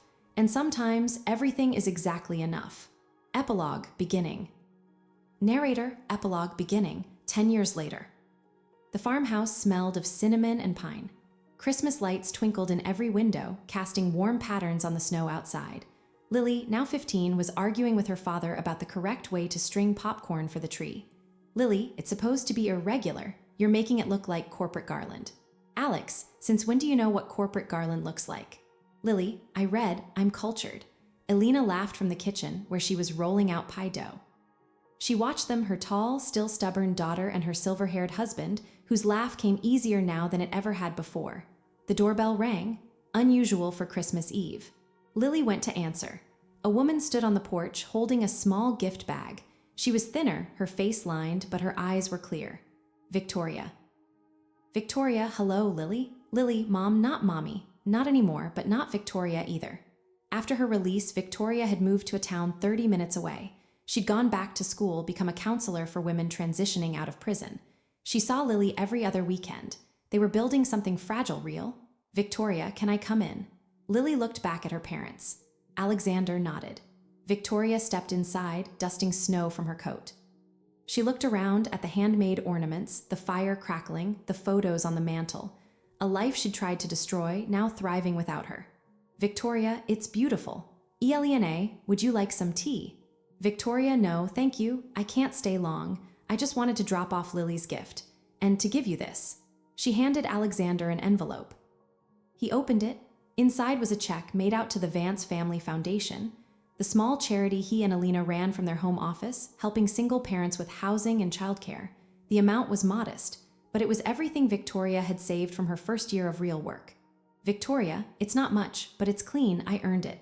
Alexander looked at her. The old hurt was still there, but it had softened at the edges. Alex, thank you. Victoria, I'm sorry for all of it. I know that doesn't fix anything, but I am. Elena, it doesn't need fixing. It's already healed. Victoria's eyes filled. She nodded, unable to speak. She kissed Lily's cheek, then turned to leave. At the door, she paused. Victoria, you built a good life, Alex, I'm glad. Then she was gone, back into the snow. They stood in silence for a moment. Then Lily broke it. Lily, can we finish the popcorn now? Because your way is still wrong, Dad. They laughed. The moment passed. Life resumed. Later, after pie had been eaten and presents placed under the tree, after Lily had gone to bed or pretended to, Alexander and Alina sat by the fire. Elena, do you ever wonder what would have happened if we'd fought, kept the foundation? The name. Alex, no, because then we wouldn't have this. He gestured around them, the messy, loving, ordinary perfection of their home. Elena, do you miss it? Any of it? Alex, only the parts that brought me to you. The rest, it was just noise. He took her hand. Her wedding band, simple platinum, no diamond, gleamed in the firelight. They'd married quietly in this room, with Lily as their only guest 5 years ago. No press, no spectacle, just a promise. Elena, I love you, Alexander Royce. Alex, I love you, Alina Vance. They sat in comfortable silence, watching the flames. The past was a book they'd closed. The future was a blank page they'd write together, one ordinary day at a time. Outside, snow continued to fall, covering the world in soft white, making everything new again. Final narrator, goodbye. No. This isn't an ending. It's a beginning. The beginning of a life built not on lies or power or pain, but on truth and choice and love chosen again every single day. Alexander and Alina's story wasn't about a billionaire's fall. It was about a man's rise from the ashes of his own mistakes into the arms of a woman brave enough to love him through the fire, and a child who taught him that redemption isn't something you earn, it's something you live. Their empire wasn't made of glass and steel. It was made of forgiveness, of early mornings, of popcorn strings and pie crust, and the quiet peace of knowing you're exactly where you're meant to be, with exactly who you're meant to be with. So no, not goodbye. Just the rest of their beautiful, ordinary, extraordinary life. Beginning now, the end.